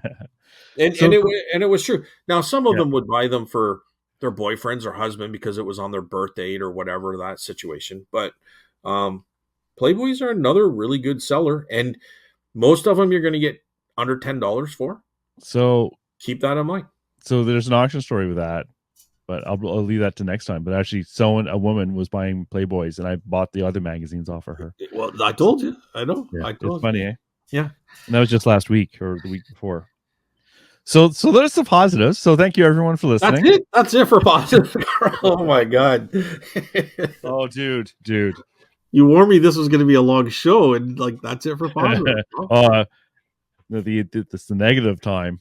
Okay. So it was fine. I got there early. I got there for 7, but they didn't really open up where I could actually put my stuff until 7:30. There was no issues. There's no one in my booth or anything weird like that.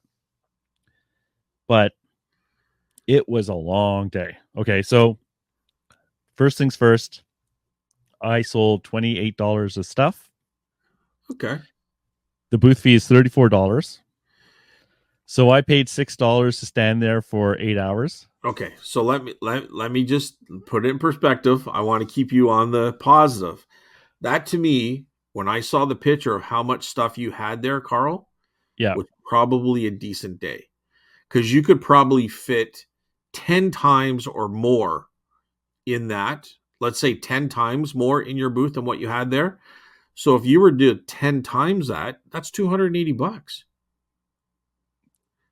actually, you know what, Scott? Actually, that makes me feel a lot better because I Yeah. hadn't thought of it in that perspective. Yes. Now, Oh, since this is visual, an audio only podcast, I sent Scott pictures of my booth. Okay, so this actually brings up another negative. Okay, this is a real problem negative. This is something I don't know what I'm going to do about. I cannot get internet in my booth. I can't get 3G, and I cannot get their internal internet. Yes. Okay, now I don't want to be like the new guy going in and whining. Yeah. And I knew there were problems with internet, but not having internet for 8 to 10 hours, I started getting the shakes. Really? Because it's just like I'm so reliant on internet. So, we were talking about the Square? Yeah. I can't use the Square Oh. because I need the friggin' internet, right? Well, yeah, so just talk to the guy. He'll Do what? he'll move you when another booth comes up. Well, Right? So just yeah, say, maybe. listen, just say I went out and got this Square because, I plan on being here for a long time. You guys did move me, and now I'm in a position where I can't access, like this Square can't access Wi-Fi and can't be used. Like I'd really like to be relocated when you have a chance. And the only thing that's really going to suck is that you're going to be bringing stuff in and then you have to dismantle it and put it. But I've had to do that myself, Carl. It's just part of the game. Like I've moved to different booths, different locations. I even had the manager ask me to move to another location. So it is what it is, right? Right. So I might do that. I don't want to be first in whining, right? Because No, it's like, you're not. That's a legitimate excuse. That's so like when I was and say this, when I was in here before, I could access my phone from that booth. Go make sure that you can because you don't want to get caught lying. But just I checked it out yeah. from here, from this location. My phone had access to the internet. I go out and buy this thing. You guys switch me. I never thought that this would be an issue. I come here and now I can't receive internet, and I got this card and or this Square. Just say, I'd really appreciate it if I could get moved back into an area where I can access this stuff. They're going to do it. He's going to do it for you. Yeah. The Square thing is a big thing. Yeah. But the other big problem with not having the internet is I was planning on doing work in my booth. Right. Doing listings for postcards and stuff like that. I can't do it. Right. That's not too bad because you're going to be able to fix that, Carl. How? Like because he's going to move you. He's going to move yeah, okay. So there's 2 solutions, right? Yeah. And one I'm not sure technically if it's going to work. So there is internal internet. The problem is it doesn't get through the whole building, right? Right. And I'm not that far away from I'm a bit far away, but not like what he needs to do is put in extenders. So you can put an extender in your house to extend the Wi-Fi, and a lot of Yep. people do that. Yep. He needs to do that. Which I'm not quite sure about is if you can use two extenders in a row to make a trail. I'm not sure if that would work. But this is a problem because it's also very boring at certain parts in the day, right? Yeah. Let's say my booth was full, right? Yep. Between probably 2 and 4 p.m., there's not a lot. There's still traffic, but not a lot of traffic. And you're I can even tell the other booth people, who by the way have both been there for over 20 years each, are starting to get a little antsy, right? Yeah. So it was a long day without internet. So my you think, well, you're trying to do sales, right? Like that's the real reason you're there. Yep. But like I had total 4 sales. So one sale every 2 hours that takes like a minute to do. So the rest of the time I was just standing around. Now the other people, like I said, the other booth people were amazing. Like Chris, I really appreciated him. He came and talked to me, and we would shoot the shit, and he doesn't know me, and it was great. And like I said, Daniel was talking to me for hours about Beyblades and like Bakugan and stuff like that, all the stuff he was into, and which was cool, right? Like, Yeah. and he understood also, like he understood that if we were talking to customers, that he would not get attention, which was really good. He understand the audio cues, Okay. but he made the day kind of go by a lot quicker. So the other thing I found out is no one wants to buy my cheap shit. All my cheap toys, my common toys, I couldn't believe it. No one was buying from me. So When you say now couldn't believe it, you're being sarcastic? I am being a little sarcastic. Okay. I did get warned. Scott here warned me to be a little careful with too many cheap toys. And so for the first day, I'm setting up, right? So I get there and I bring a long table, a 5-foot table, and I brought in like a small IKEA table and like a plastic shelving unit, right? Yeah.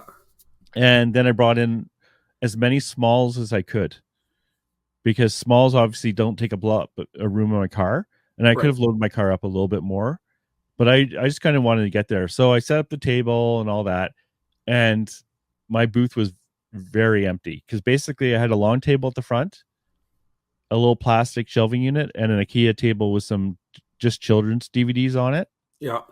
And you're right, people just walked by. It was kind of funny that everyone looked at these stupid pennants I had.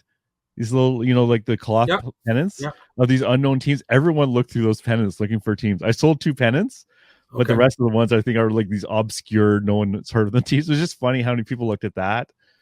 I sold some tarot cards. People looked I at my tarot cards. told you you'd sell tarot cards. Those are Yeah. good. And what else did I sell? I can't even remember now. So I think I'm going to say this is just a positive thing because you sent me a picture of your thing.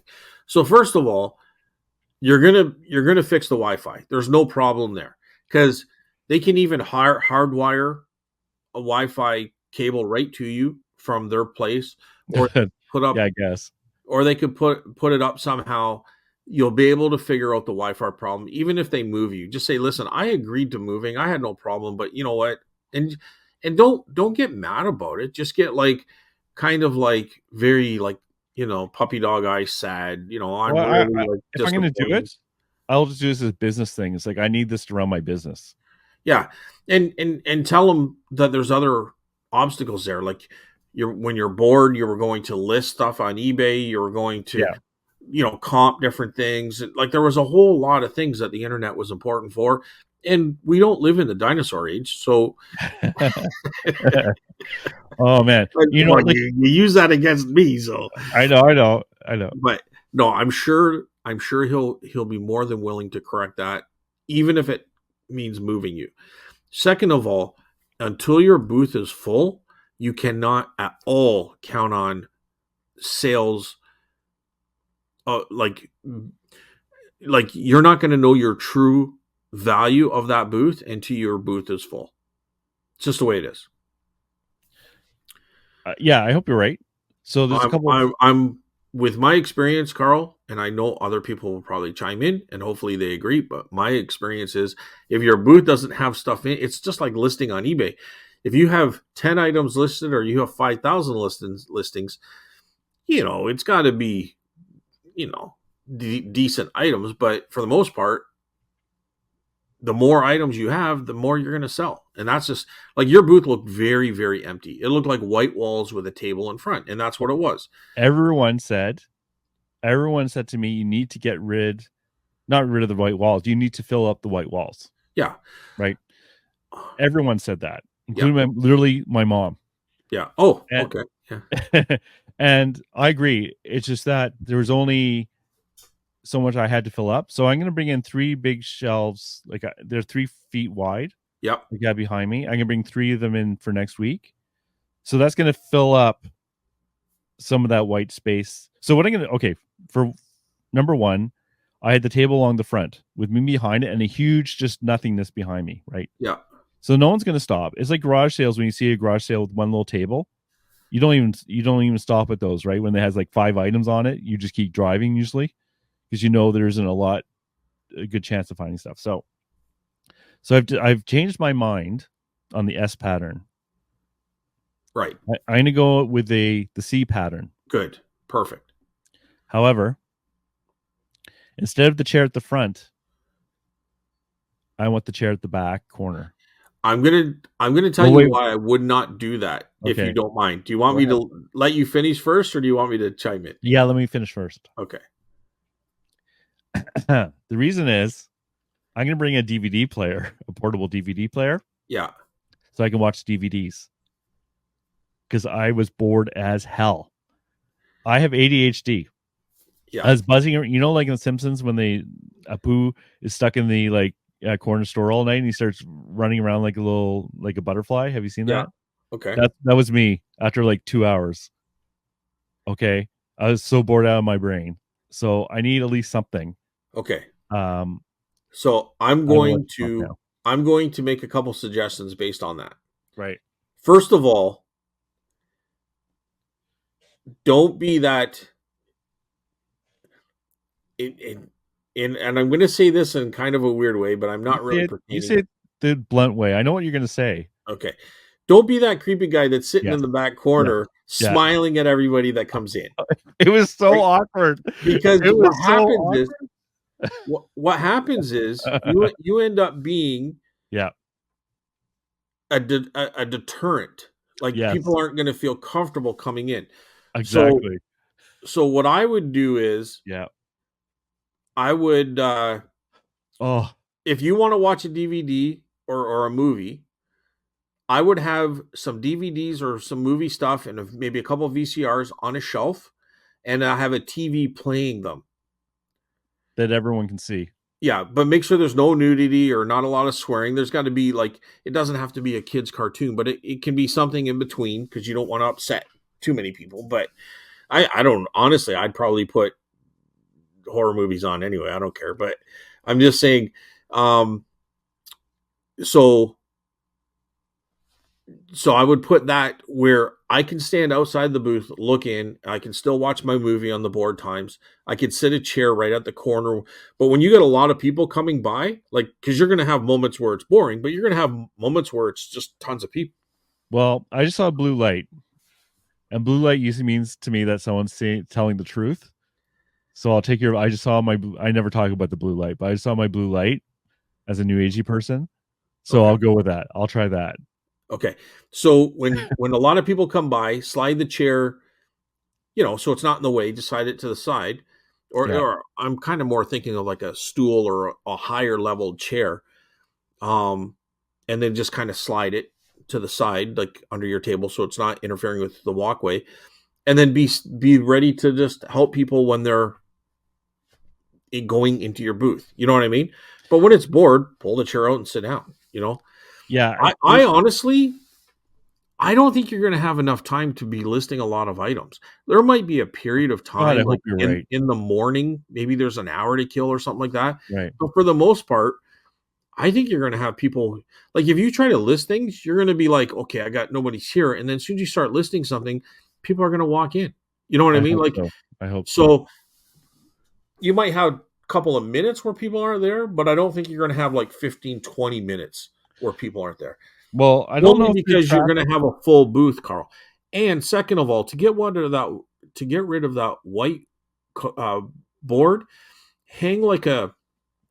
I wouldn't use black because it's too dark, but like a beige, like get a even a blanket, but I would get something not like fuzzy blanket, but more like a sheet, and at the very least hang that up, or get wooden. What I do is I get wooden shelves with wooden backings, but you don't want it too dark because then they can't see in. You want something lighter, but it's wood. It's lighter wood. So that's really good advice. Like I am planning on putting like a pegboard shelving up. I just haven't done it yet. Like Yeah, so three. So my three shelves are going to cover up at least half of it, right? Um, and I have a whole bunch. Actually, people are really nice. People are so nice. Like yeah. yesterday, People I was are at awesome for sure. yesterday I was at the thrift store and some Did friends I of not mine. say that though? Did I not say people will be really good to deal with? They're really good, but I'm talking about actually something a little different. Oh, I okay, was at the thrift store yesterday, and some friends brought me a bunch of paintings to put up, nice. Oh, and they're okay. worth like 30 to 40 bucks each, and they were Yeah, only asking like under 10 bucks for these paintings. They'll take up a lot of. They're not like super duper paintings, yeah. but they will sell for 30 to 40, and they're they will take up space. I have a bunch of stuff I can put up on the wall. I just need more pegboards, pegs to be honest. Uh, and I can only bring up so much with me, right?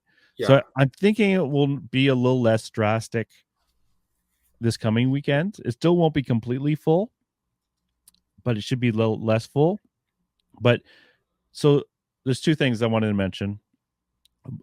What do you think about niched booths versus random like mine? Random's better. You think random's better, eh? Yeah. Because in your appealing, you got to remember you got a whole bunch of people coming through there and you Right. want everyone to like a little bit of something. Now, are you saying niched as in toys or are you saying niched as in glass? Well, for I would, example, the guy across from me, one was coins, yeah, I and think one that's tough. That's tough, right? he Like, had a lot of people. Now, I'm not saying he made a fortune, but he had a lot of people come in.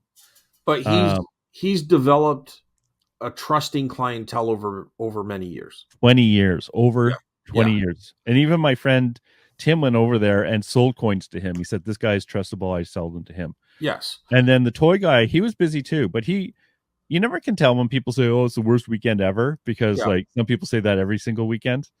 But he's, but he said it was not a good weekend. It was interesting. And what I'm curious about, okay, that was one question because like I'm not going to be niched. Well, I it don't, probably was the worst weekend only because everybody's getting ready for their kids to go back to school, which was Tuesday. it was busy though.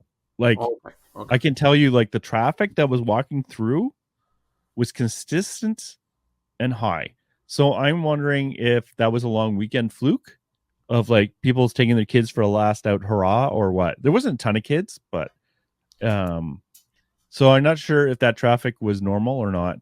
But I'm gonna say do everything because you want to be known as that everything guy, and this is my experience. So you can do whatever you want, but you buy like I do. You're not the guy that has all these contacts where people are going to coins or you're going to coin auctions and that's all you want to deal with. You are the everything guy. You're going to auctions where you will buy anything that's reasonably priced or cheap or yard sales. So you're eclectic minded already. So why stray from that? Like you have such a vast knowledge. Like if okay, the coin guy would not buy $55 worth of VHS tapes on an auction where some of these VHS are way higher than the value of his coins because he doesn't allow himself to open up to that genre of stuff. He's enclosed only to his coins. Now that's fine for him, but that's not you. You know what I mean, Carl? Like you're going to be looking for those VHS tapes now. You're going to be looking for comic books and Playboys and leave yourself open to that. If you want to have a 5% dedication of your booth to coins, you can do that. and I would maybe even do that, but I would not Right. have a whole booth of coins. I think I wouldn't want it. Like the level of specialty knowledge for that is not something I'm really interested in, anyways. Right. And when I'm buying, I'm primarily still buying for eBay. Okay. But I went out yesterday, which was Tuesday, and I bought so much stuff Right. because a lot of the stuff, like this guy here, see him here? It's a blue object. Bring them closer. It's heavy. Oh, it's heavy. Is it like ceramic? Oh, It's a hippo. is that a hippo? It's a hippo. It's Let me 18. bring. All right. It's heavy as Yeah, ever. that's cool. Okay, is that cool? The color's amazing. Isn't that cool? It's beautiful, right? Yeah, that's a perfect booth item. So this is 1860s in 1960s. I was gonna say that ain't 80s. Yeah, I know. 1960s. Turn them upside down, like turn them on the bottom. Okay, yeah. Right? Is he signed? No, that's Okay. and that scratch mark. That's not a crack. Just so you know. So, anyways, in the past, I would never have bought this guy. Right? Yeah. He was $15. Okay. Because it's heavy. Yeah. Right? And this guy sells for about 80 to 100 online. Okay. Okay. But you know why I bought him for the booth? To sell? I don't know. To sell. Well, yeah, to sell. But he grabs attention. Yes, for sure. Right? Because I saw him right away. You said, the color is a beautiful blue. Turquoise blue, right? Yeah. And it's in pretty good condition. There's no cracks. There's a bit of crazing on the top there. But whatever. It's to grab attention. Because when people walk by, I think grabbing people's attention so they even churn is really important. And when you have, just like I had with like the flat table, it's hard to grab attention. A lot of people just walked on by, right? Okay. So I've written down what I think you should price that at. What are you going to price that at? 65. Okay. What did you write? 45. That's interesting. Out of the booth, but I would like to see if you got 65. Now, I could be wrong, but very, very similar color, maybe a little bit lighter, but I had a pair of food dogs and they were both about that size and I got 150 for them. So I'm going to double check how much. Those are food dogs. So maybe the hippo is a representation of something. You know how the elephant with the trunk up is representation of, like, I don't know, it represents something like good luck or something like that. Food dogs represent something. See what the hippo, that might be like an Asian style hippo too. It's got a little funkiness to it, right? So it kind of reminded me of Blue Mountain pottery, to be honest. It could have. It's not though. It's not. I found it.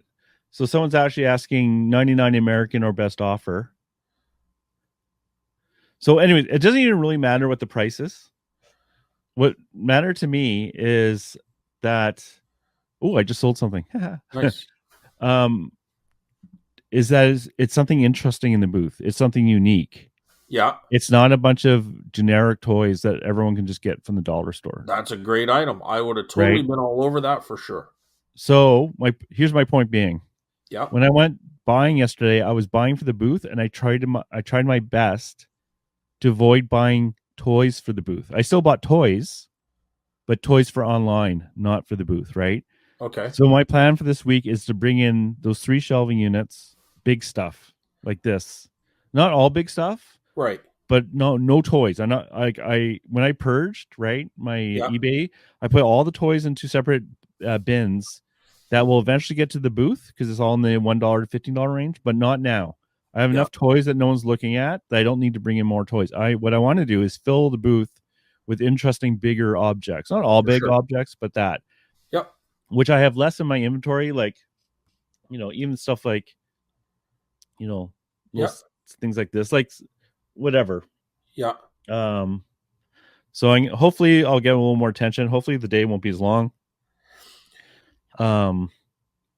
So something like that. Put 65 on it, but if somebody offers you 45 or 50, be willing to go down. It's good. It's a good strategy. I mean, I'm not saying it's a good strategy. It could be a strategy where you put a higher price, a desired price on it, and if somebody does ask for a little bit less, have a price point in mind. The People like hippo, to feel they got a deal. exactly. The hippo is my attraction object, or an example of that. It'll probably be gone by noon. I could have sold my elephant. Did I ever show you my elephant on a globe? It doesn't matter. I had an elephant on a globe. It's a I think so. statue. Yeah. Another. I had 75 on it. Another booth person who was very nice, Michael, offered me 40 on it, and I said, "Well, I'll take 50." He went, "I can't do 50." So I should have sold it. I should have sold and just like So made my money back for the day. yeah, you're learning how to deal with other vendors. I would have said no problem. You would have still made a profit on it at 40? I bought it for $5. Okay, dude. Because here's the thing. You're going to see something in his booth that you can sell online that he doesn't do, and you're going to say, "Hey, I can do this," and he's going to return that. So now you can't look at it as only a monetary trade-off. You're setting yourself up to get the same type of deal on something for eBay later on from his booth. I have to get used to that. Yes. So you know what? I think that's a fair price. I could do 40 on that. You know what I mean? Like I should have done that, but yeah. I was nervous too. I didn't want to give away my stuff. Well, because you're a little bit standoffish in that you're thinking people are taking advantage of you. Yeah, I'm And you paranoid. have to learn that they're not. You know what I mean? Yeah. Just say, you know what, bud? I had a chance to think about that. If you still want to do $40, I'd be more than happy to do that.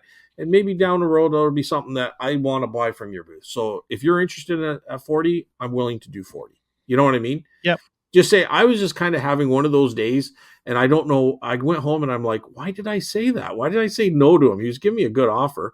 Don't tell him that you paid $5 for it, but just say, you know what? I was a little nervous that day. Whatever. Just make fun of it. You know what I mean? Oh, and him and I, we were getting along well. Like it wasn't like he was angry or anything. It was I went and talked to him after it at his booth, and he was talking about his stuff. It was a good interaction. It was just that I should have sold it and then paid for my booth for the day and been happy with that. Right, dude? You're $5 into 40. That's what you got to look at. I know. You got to get your mind out of the eBay gutter in that everything is like eBay. Like he's lowballing because he's going to resell it. There's no secret there. He wants to resell it, and it's just like, you know what? Yeah, I'm all over that. Adam does that to me all the time. I let it go all the time. You know, I'm greedy. I'm so greedy. In fact, Carl, this is what I would have said. If you see anything else you like, I'm always open to deals. Oh, man. I would have said that. I've said that all the time. I say that to Adam all the time. Dude, you come over to my house and pick anytime you want. You know what I mean? So it's all about turning for a profit and going out and buying more. Honestly, if I had someone here like Craigslist Hunter who pays 50%, I'd be selling stuff to him every day of the week. I would 100%. You would be the picker's picker. I don't have to worry about commissions. I don't have to worry about shit. I just, boom, it's there, it's gone. I'm out picking again. I would love to have a guy like that around. I would keep his store full. Trust me. Well, Adam is very happy that you're that guy. And I'm not saying this in a negative way. I'm saying this in a good way, right? Because Adam will take the time to get the max value out of that stuff, and you're more interested in just getting the money back, making a good profit, and then doubling it again, right? But there's room for everyone. But Adam is niched. Like he doesn't pick everything like I do. You know what I mean? Like he's very niche. Most of what he comes here for is cameras. So I paid. If somebody came and offered me $100 for those VCR tapes, I'm going to say no to that. You know what I mean? Because there could be $1,000 here, but that's not what's happening. You're asking, what'd you say, 65? Yeah. He's offering you 40. Actually, 75 is what I offered on the elephant. Is what he's asking? He offered. He said, would you go down? I said I'd take 50. Yeah, and then because there was this discussion, not to go into, but there's a discussion what metal it was made of, and we think it's just steel. We don't think it's bronze.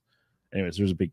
He took it for someone else to check out. Anyways, yes, You're right. You're right. It's me getting used to that because I'm so used to the top price I try to get Yeah. on, and it's awkward, right? Like Yeah. it is a bit awkward, right? But Like not even that sale, just standing around. Like you said, you don't want to be the creepy guy, but you don't want to be the unfriendly guy. That balance is so hard. yeah, and I do not approach everybody that comes into the booth. And I don't approach anybody immediately. If I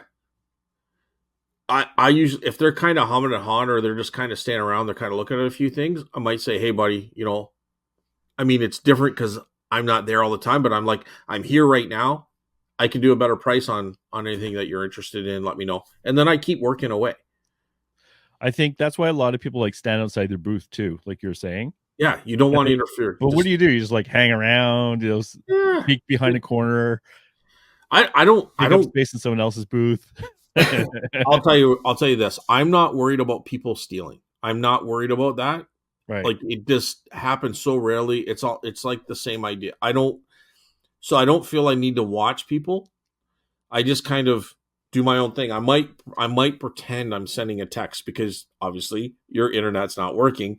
So you might look like you're sending a text, or you could even look like you're looking on something on your phone, but just look like you're not interested in them. You know what I mean? Yeah. And they're gonna approach you, Yeah. right? They're gonna approach you because you're hanging there around, or go to one part of your booth and just kind of adjust something to make it look like you know and just say, I'm right here. If you need any help with anything, let me know. you know I'm right here. So, and that's it. And you just keep adjusting stuff on your booth. It's just you're gonna get to know when people are just looking for nothing or if they're actually interested in buying. It'll be better. It's just so awkward when you're in an empty booth sitting there and you don't want to like, please buy my stuff. Please buy my stuff and stare at them like in that desperate puppy eye. Like children do when you go to the garage sales. Yeah, no, And I that don't whole do that at all. I I know, don't. I don't I try not to do that. But it's hard Yeah, not to do that when you got nowhere else to look and your internet's not working, so you can't even read articles. And yeah. you don't want to say, you know, you don't want to bug people the second they come in and look at anything, right? And it's It, a hard balance. and if they're looking in the case, just so they know who's there. Just say, hey, listen, I know that stuff's in the case, but the case is on lock. If you need to look at anything, feel free. Yeah. It's open. You're just engaging in a non-threatening, non-persuasive way. You're just saying, listen, open the door. It's unlocked. I only lock it at night. You know what I mean? Right now it's unlocked. Go ahead and look whatever you want to look at. Go ahead, and then focus your attention to something else. Like they don't eat. Like you know what I mean? I know. Like if I'm there, I'm just saying, listen, if you want something in the case, I'll run and grab the key for you because our key is behind the cash desk. You know what I mean? And they'll say, "Oh, I'd like to take a look at that." And they're saying, "No, I'm just kind of looking." I said, "Okay." If they buy something, or they're looking at something, just say, "I'm bringing a whole bunch of that shit in next week." You know what I mean? Yeah, yeah, yeah. Right? So, I mean, I don't say that. I don't honestly. Probably 75% of the people, I don't engage conversation unless they engage me first. But 25% of the people, I will say something to, especially if Yeah, they're looking in the lock cases. yeah. At least good morning. Like it's kind of Oh yeah, good morning is, hey, how's it going today? You know what I yeah, mean? yeah. But yeah, for sure. Yeah, I think that's it. It was just like I said, it was disappointing.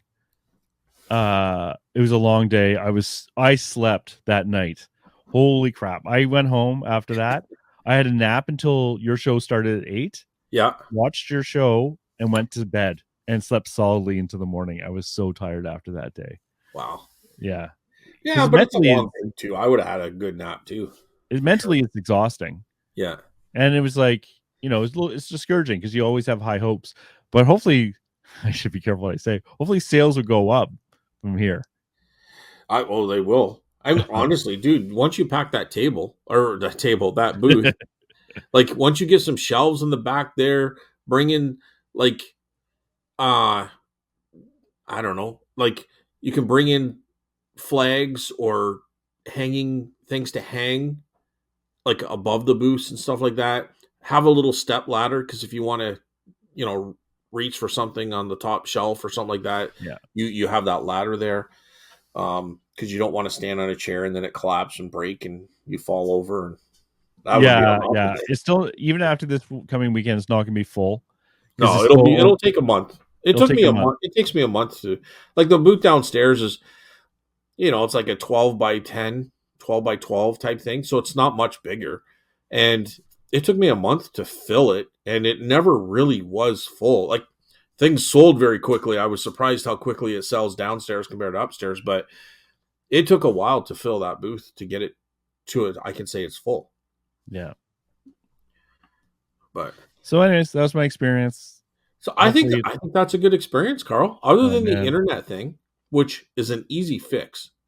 It's I'm so gonna get a DVD player though, because yeah, like it's too long. Like when you're sitting there and you don't have a sale like for 2 or 3 hours in a row, yeah, you start going nuts. Like because I can't even work. I could like barely get internet, so I could do like I could read some things, but even then, like I tried to send you photos through text while I was yeah. there, would not go through at all. So it's just like, oh my god, like So what I would do is, I don't know, there'll be a couple of guys that probably sell very similar as you do in that it's an eclectic or whatever, hey. But just say, like, how was your day, or like, what did you hit your target today, or something, like, open that kind of thing, and they'll be open with you, oh because yeah, it's not what you've sold that day, it's how the store's done. exactly, Because I can always adjust my items to represent what's selling. But if the store is doing bad, if you had no traffic coming through and nobody's buying from other vendors, but you're going to quickly see what vendors are doing well. Coin Guy's a different guy. He's going to have his guys coming back for year after year, and all they do is deal with him because they trust him. It's a different animal there. But, and they probably see each other at auctions or estate sales, all sorts of things.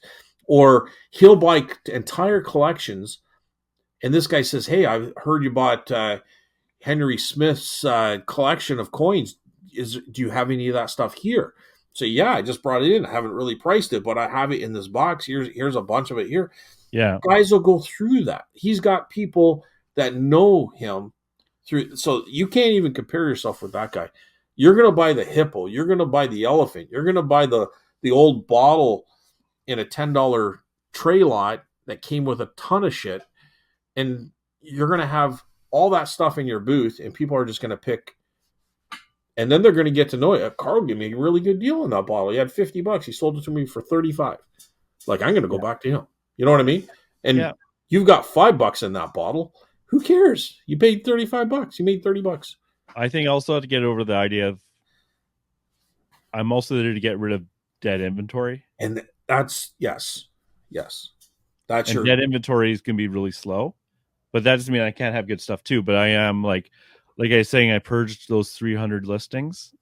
A lot of that is going to be dead inventory, even in the booth. But yeah. So who cares if you get rid of that for, you know, 10 cents on the dollar, because you paid 5 cents on the dollar and it's dead inventory you want to get rid of. So just let that stuff fly.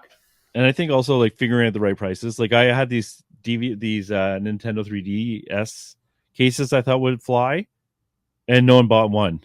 Yeah. And I Yeah. was like, okay, Because those are a specialty thing, and people have to have the Nintendo DS to know what those things are. so many people thought I was trying to sell a Nintendo DS for like $15. Yeah. Yes. It's like no. Well, I will show you two things here, Carl, real quick.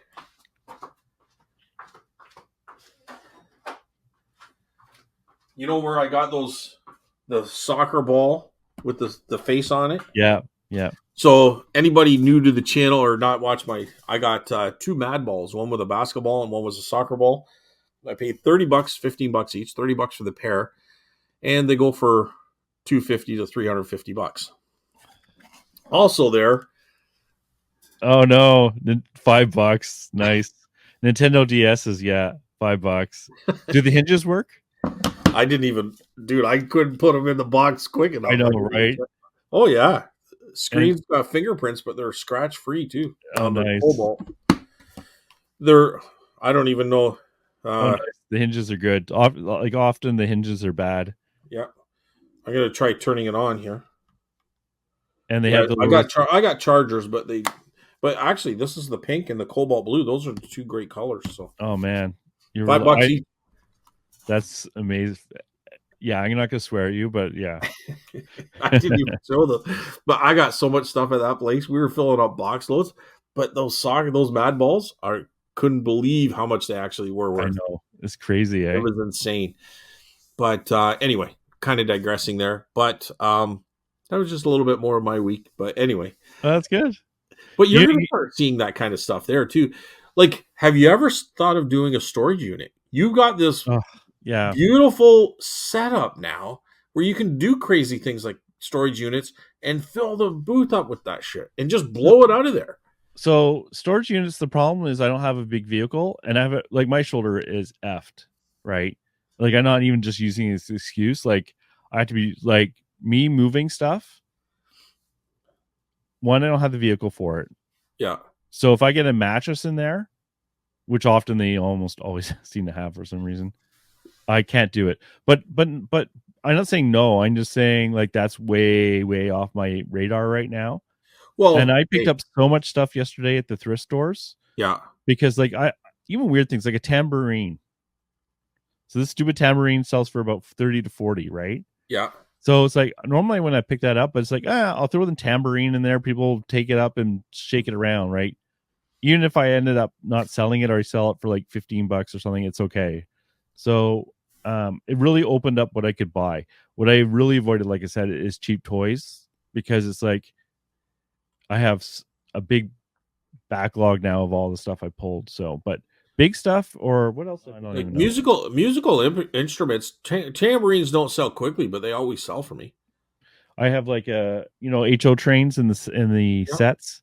I've sold all those. I sold online really well, but this one in the case, I'd rather sell it and not have to ship it.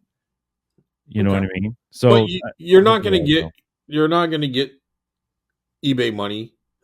No, I have Like, to I get don't over know your that. store, so I shouldn't say that so confidently, but I know out of my booth, I don't get anywhere near out of my booth what goes online for train stuff. You know what I mean? Because those guys are kind of niche. They would have already bought on eBay if they were eBay buyers. But I will buy, and I have 3 totes of train stuffs for 4 totes or whatever it is for $100 when they're packed because I can sell 10 of them for $10 or $12.95, get my money back, and I still basically have 3.5 totes left. You know what I Yeah, mean? Like, yeah. so it's all and you don't have a percentage coming off. You're just paying for that weekend. Um, like I think you got a gold mine there. If you like find out who the guy that does storage units is in there. Like what because that's where you're gonna buy your really good stuff for online. Find Well, out what booth that guy is in. so Because these flea markets are actually good to source from too. I didn't worry about that though because it's like I was more nervous about just setting up. yeah, you're gonna be busy for sure. For the first month, like I can see myself not like I might abandon my booth sometimes and go Yep. look at the other. But I was kind of glued to my booth for the first time. But hopefully, I'll be able to do this system, like you said, of kind of being nearby without like being in it. But we'll see. Yeah, I think you're gonna do fantastic. You know, the best thing is What's that? I'll now have like a show to listen to on the way there and on the way back from the place. That's Well, if how you long keep this one talking, you're gonna have yeah. Is that what you say? And I see it. Yeah, you can listen to the show there and finish it back. I'll get. is. That's great. That's great. And you know what? You could also, well, if you had internet, you could show my Sunday night live show. I would. No, I'm just I, kidding. you know what's funny is like when I could kind of tell the other people were like, oh, like listening in when the people uh, when they came to say hello, our listeners came to say hello.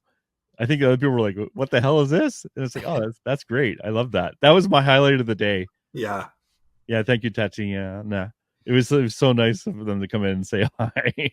Well, and at least they know why your booth was so sparse is because it's your Yeah, first day. yeah. So, you know, um, get that booth filled up, Carl. That's your goal. Don't worry about whatever kind of sales you have. It's all about getting your booth full and going from there.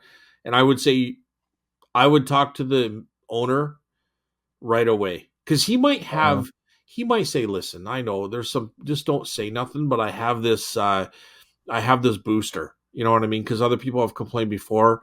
I'll let you use it because you did move for us, but just don't tell anyone else, because then I'll have to get one for everybody, you know what I mean, or something maybe like that could happen, right? I'll So, think about that. you know, Uh, or wiring up that Carl, place.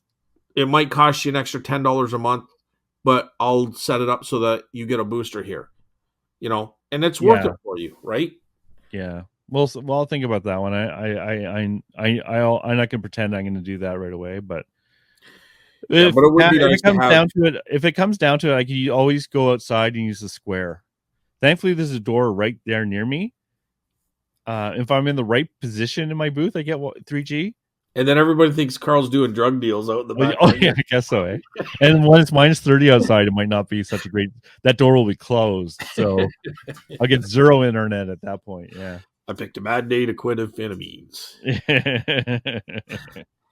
What was that Oh, off of an airplane? I don't know. I don't know. I don't Yeah, even know. the airplane. You haven't watched Airplane? I have watched Airplane, but it's probably Oh, been 30 years. So all right. Okay, I think that's the end of a day. that's Anything you that's want? long enough. Anything you want to add? Any more? Like, is there any like? Oh my god, I can't believe this happened moment. Uh it was just so it was very awkward, and the world kind of closed in on me a little bit at one point because I was so awkward and disappointed. Yeah. It was very discouraging, but as that time goes into the past, I'll forget about it and I'll start all new again next weekend, and I'll have lower expectations. And you know what? The other big thing too is once I have brought in all my shelving and everything, I can bring in so much more stuff when I Yes. don't have to Oh, also for sure. pull the For sure. shelving across. So, Yeah. Yeah. uh, Um, I don't know what else to add. If you got another table, like a folding one, take it, because you can put stuff on it until your shelving comes in. Uh, with your shelving, you really don't want that white pegboard to be all through your booth. Bring in a sheet, obviously not white, but um, I think. I mean, I don't know how far you want to go into it, but you can go to Rona, you can go to Home Depot. Again, you don't have a truck. So, because you could buy sheets, but you might be able to buy, like, you could buy sheets of those, like, thin board that go on a wall, but it can look like brick. It can look like, I thought of that about that. Yeah, to make it fancier. yeah, but That's on my list of things to do. you don't really need to do that though, Carl. Like, honestly, a sheet would be fine as long as you tack it nice and tight. You just want to break that whiteness at the back with your shelves. You know what I mean? Yeah, I think it's going to be less of an issue. Maybe not next week. There'll be still some. Dude, ask them if you can paint it. Oh, well, it's mine. I can paint it, but So paint. So yeah, well, that's I'm not even gonna. easier. Yeah, Paint but it I'm not like gonna. paint it like paint it like a. You don't want to go black. You want to have it kind of dark. Or you don't want to have it too dark. You want to have it kind of lighter, like maybe like a light blue or It a would have been green, good if it had been pre-painted gray or something like light gray, right? even a But gray for sure. I'm not gonna paint it and then have the whole place smell like paint. Who cares? I care. Yeah, it's good. It goes away in a week. It's not even. It's gonna have Well, it. It's anyways, just gonna be one wall. You know, I agree. I agree with that. once you bring in those dusty, moldy magazines, that paint smell will be gone. Oh, man. Would you? No, I'm just kidding, dude. I got right here. We're ready to go, man. Yeah, there you go. Right? Kind of looks like me. What is? What? Let me just see. Oh yeah, yeah. Who is that? I have no idea. Um, Carl was just holding up a magazine and showing me a picture of the cover of the magazine, which is a guitar magazine. So Yeah, I might bring these in. yeah, they'll do well. How much would you ask for these, not knowing if they're worth anything? $5 to $10. Oh, that's Probably more than I was, $5 a piece. Unless I knew what they were, I would put $5 a piece on. oh, really? That's more than I was thinking. So there you go. Yeah. So what I usually do with my magazine stuff is I'll put like $5 or $10. Like if I know they're going to sell and their worst stuff, like vintage '84 hot rods, those magazines have been doing well, and I'll put $10 on them, right? It's But if it's funny. something like that, it's kind of newer, but yeah, it still could have some, Yeah, this pulp is only culture 10 stuff. years old. Yeah, but it could have pulp culture relevance, right? Like Yeah. somebody famous in there or something. But $5, and after, let's say, 4 months, they're still in there, they haven't sold. Just sell them in a bulk lot. You know what I mean? Yeah. Like, just say I got 10 magazines here for $10. You've already made your money on them, and now you just want to clear them, right? So, Yep. Yeah. um, or just keep them, because sometimes people will still come and buy them. That buyer just hasn't come for those magazines yet. So, but you'll find people come and buy 4 or 5 at a time, right? Yep. So, I would definitely paint the pegboard. Yeah, that like A that's great, something that actually did occur to me, but it's I bought it the pegboard and I didn't want to. Anyways, yes, I agree. and I would do it before you bring the shelves in. Yeah, we'll see about that. Yeah, I would do it this week. You're there, right? Like, No, that's go, I'm not go in. painting. I'm not painting and making the place smell like paint. Nobody They'll cares. Who my cares? neighbors will love me then. Oh, sorry, man. I wasn't thinking. Maybe What? we'll come in and I'll like start playing porn on like a DVD player, full blast. People love that too. You're gonna have one complainer, two guys in there smelling the Yeah, paint all over it. Like, wow, yeah. this That's is it. great, Carl. I Like, got paint on my brand new Nike shoes. I'm suing you. Nah, I'm just kidding. or and then somebody, you can just say, hey, listen, I got some paint left over, guys. If you guys want to paint your stuff, let me know. You know, you worry too much. People are like pretty chill. Like, paint's probably better than smelling, you know, the guy that hasn't showered for 2 weeks over in the Oh, those far guys are corner. there too. They're one. Actually, I didn't smell any bo. I shouldn't. I shouldn't be mean. Uh, yeah. No, it's all good. It's all good. It's all good. Right? There's a So, long list of things I can do, and but people I don't like to care. start. Hey, if next week I could like break even, we'll put that as a win, right? Dude, I tell you, if you take as much stuff next week as you have there right now, you're going to double your sales. I hope That's so. my prediction. That hippo is going to double your sales. Plus, you're going to now sell that elephant for $40. Boom. There it is. Yeah. Right? Your rent for the month is paid for. Oh no way. The rent that's $34 a week, not a month. Oh, imagine if it was a month for $34. That'd be sweet. Yeah. No, but I'm just saying, if you sell the elephant and you sell the Oh, hippo, right. Yeah, I'll be boom. good. Right? There you go. But Anyways, thank you so much for everyone listening because like we're at 10 to 17. I can almost guarantee no one's listening at this point. well, I'll be listening because I got a 7-hour trip to go to. So Oh, that's true. Good luck with I got that. to come back. So, Oh, all right, dude. Well, it sounds to me like you're on the right track. Whether you see it or not, I see it. I see the vision, and I see yeah. it. I see it Well, working out. thank you. Everyone, the other good positive thing is everyone's very encouraging, saying, Yeah. don't worry. But I'm very much black and white, true, false, either 100% or zero, right? Like I'm not very good at building up. I want everything to be perfect right away. Yeah, it doesn't happen here. It doesn't I happen. know that's not real life, but that's the way my brain works. Wait till everybody buys all your good stuff, and you're like, "Oh my god, this is all garbage. I got to take it out and bring in more." I do that I'm gonna all the be. time. Let me put it this way: a lot of those toys that I'm selling for $1 each are gonna be put in baggies for Yes, I 25 told you cents that each. from the beginning. Put them in I bags. know. I'm the worst at taking advice. I have to like prove myself wrong, and then I take the advice. And then usually what I do is I tell the advice person, "Hey, I had a great idea. I should put these in baggies," and then they get pissed off because they say, "I told you, Carl." That's my motive. That's And my they'll, the way and I they'll work. buy. Put a couple Batmans in each bag. Put them for $5, and they'll fly off the shelf. People will buy them, right? But Yeah, if it's individually, they don't know, and it's 50 cents, and it's kind of a pain in the ass. And I only want the one. But if you make it simple for them, they're gonna buy it. perfect. But all right, buddy. I think you're going to do very well. I think you're on the right track. At least you're meeting nice people, good vendors that are there Yes, to, and they're going to amazing. help you out. You have any questions, they will be 100% on your side. Well, they're being awesome and friendly to the new guy. Like, can't complain. Like, I would have just brought paint in. But if you say, you know what, dude, if I bring in some paint this, pegboard to a different Yeah. color, like, is that paint smell going to bother you? I wouldn't even ask them. But if you want to ask them, just say, Carl, bring it in, no problem. That's what they're going to say. Okay. Like, what am I going to do? I'm not going to complain if somebody else brings it in. I'll probably go help them paint if I'm bored. You know what I mean? Like, that's what I would do. I would help the guy paint. You know what I mean? Smile and nod. What's that even mean? That means I can agree with you just for the sake of agreeing with you.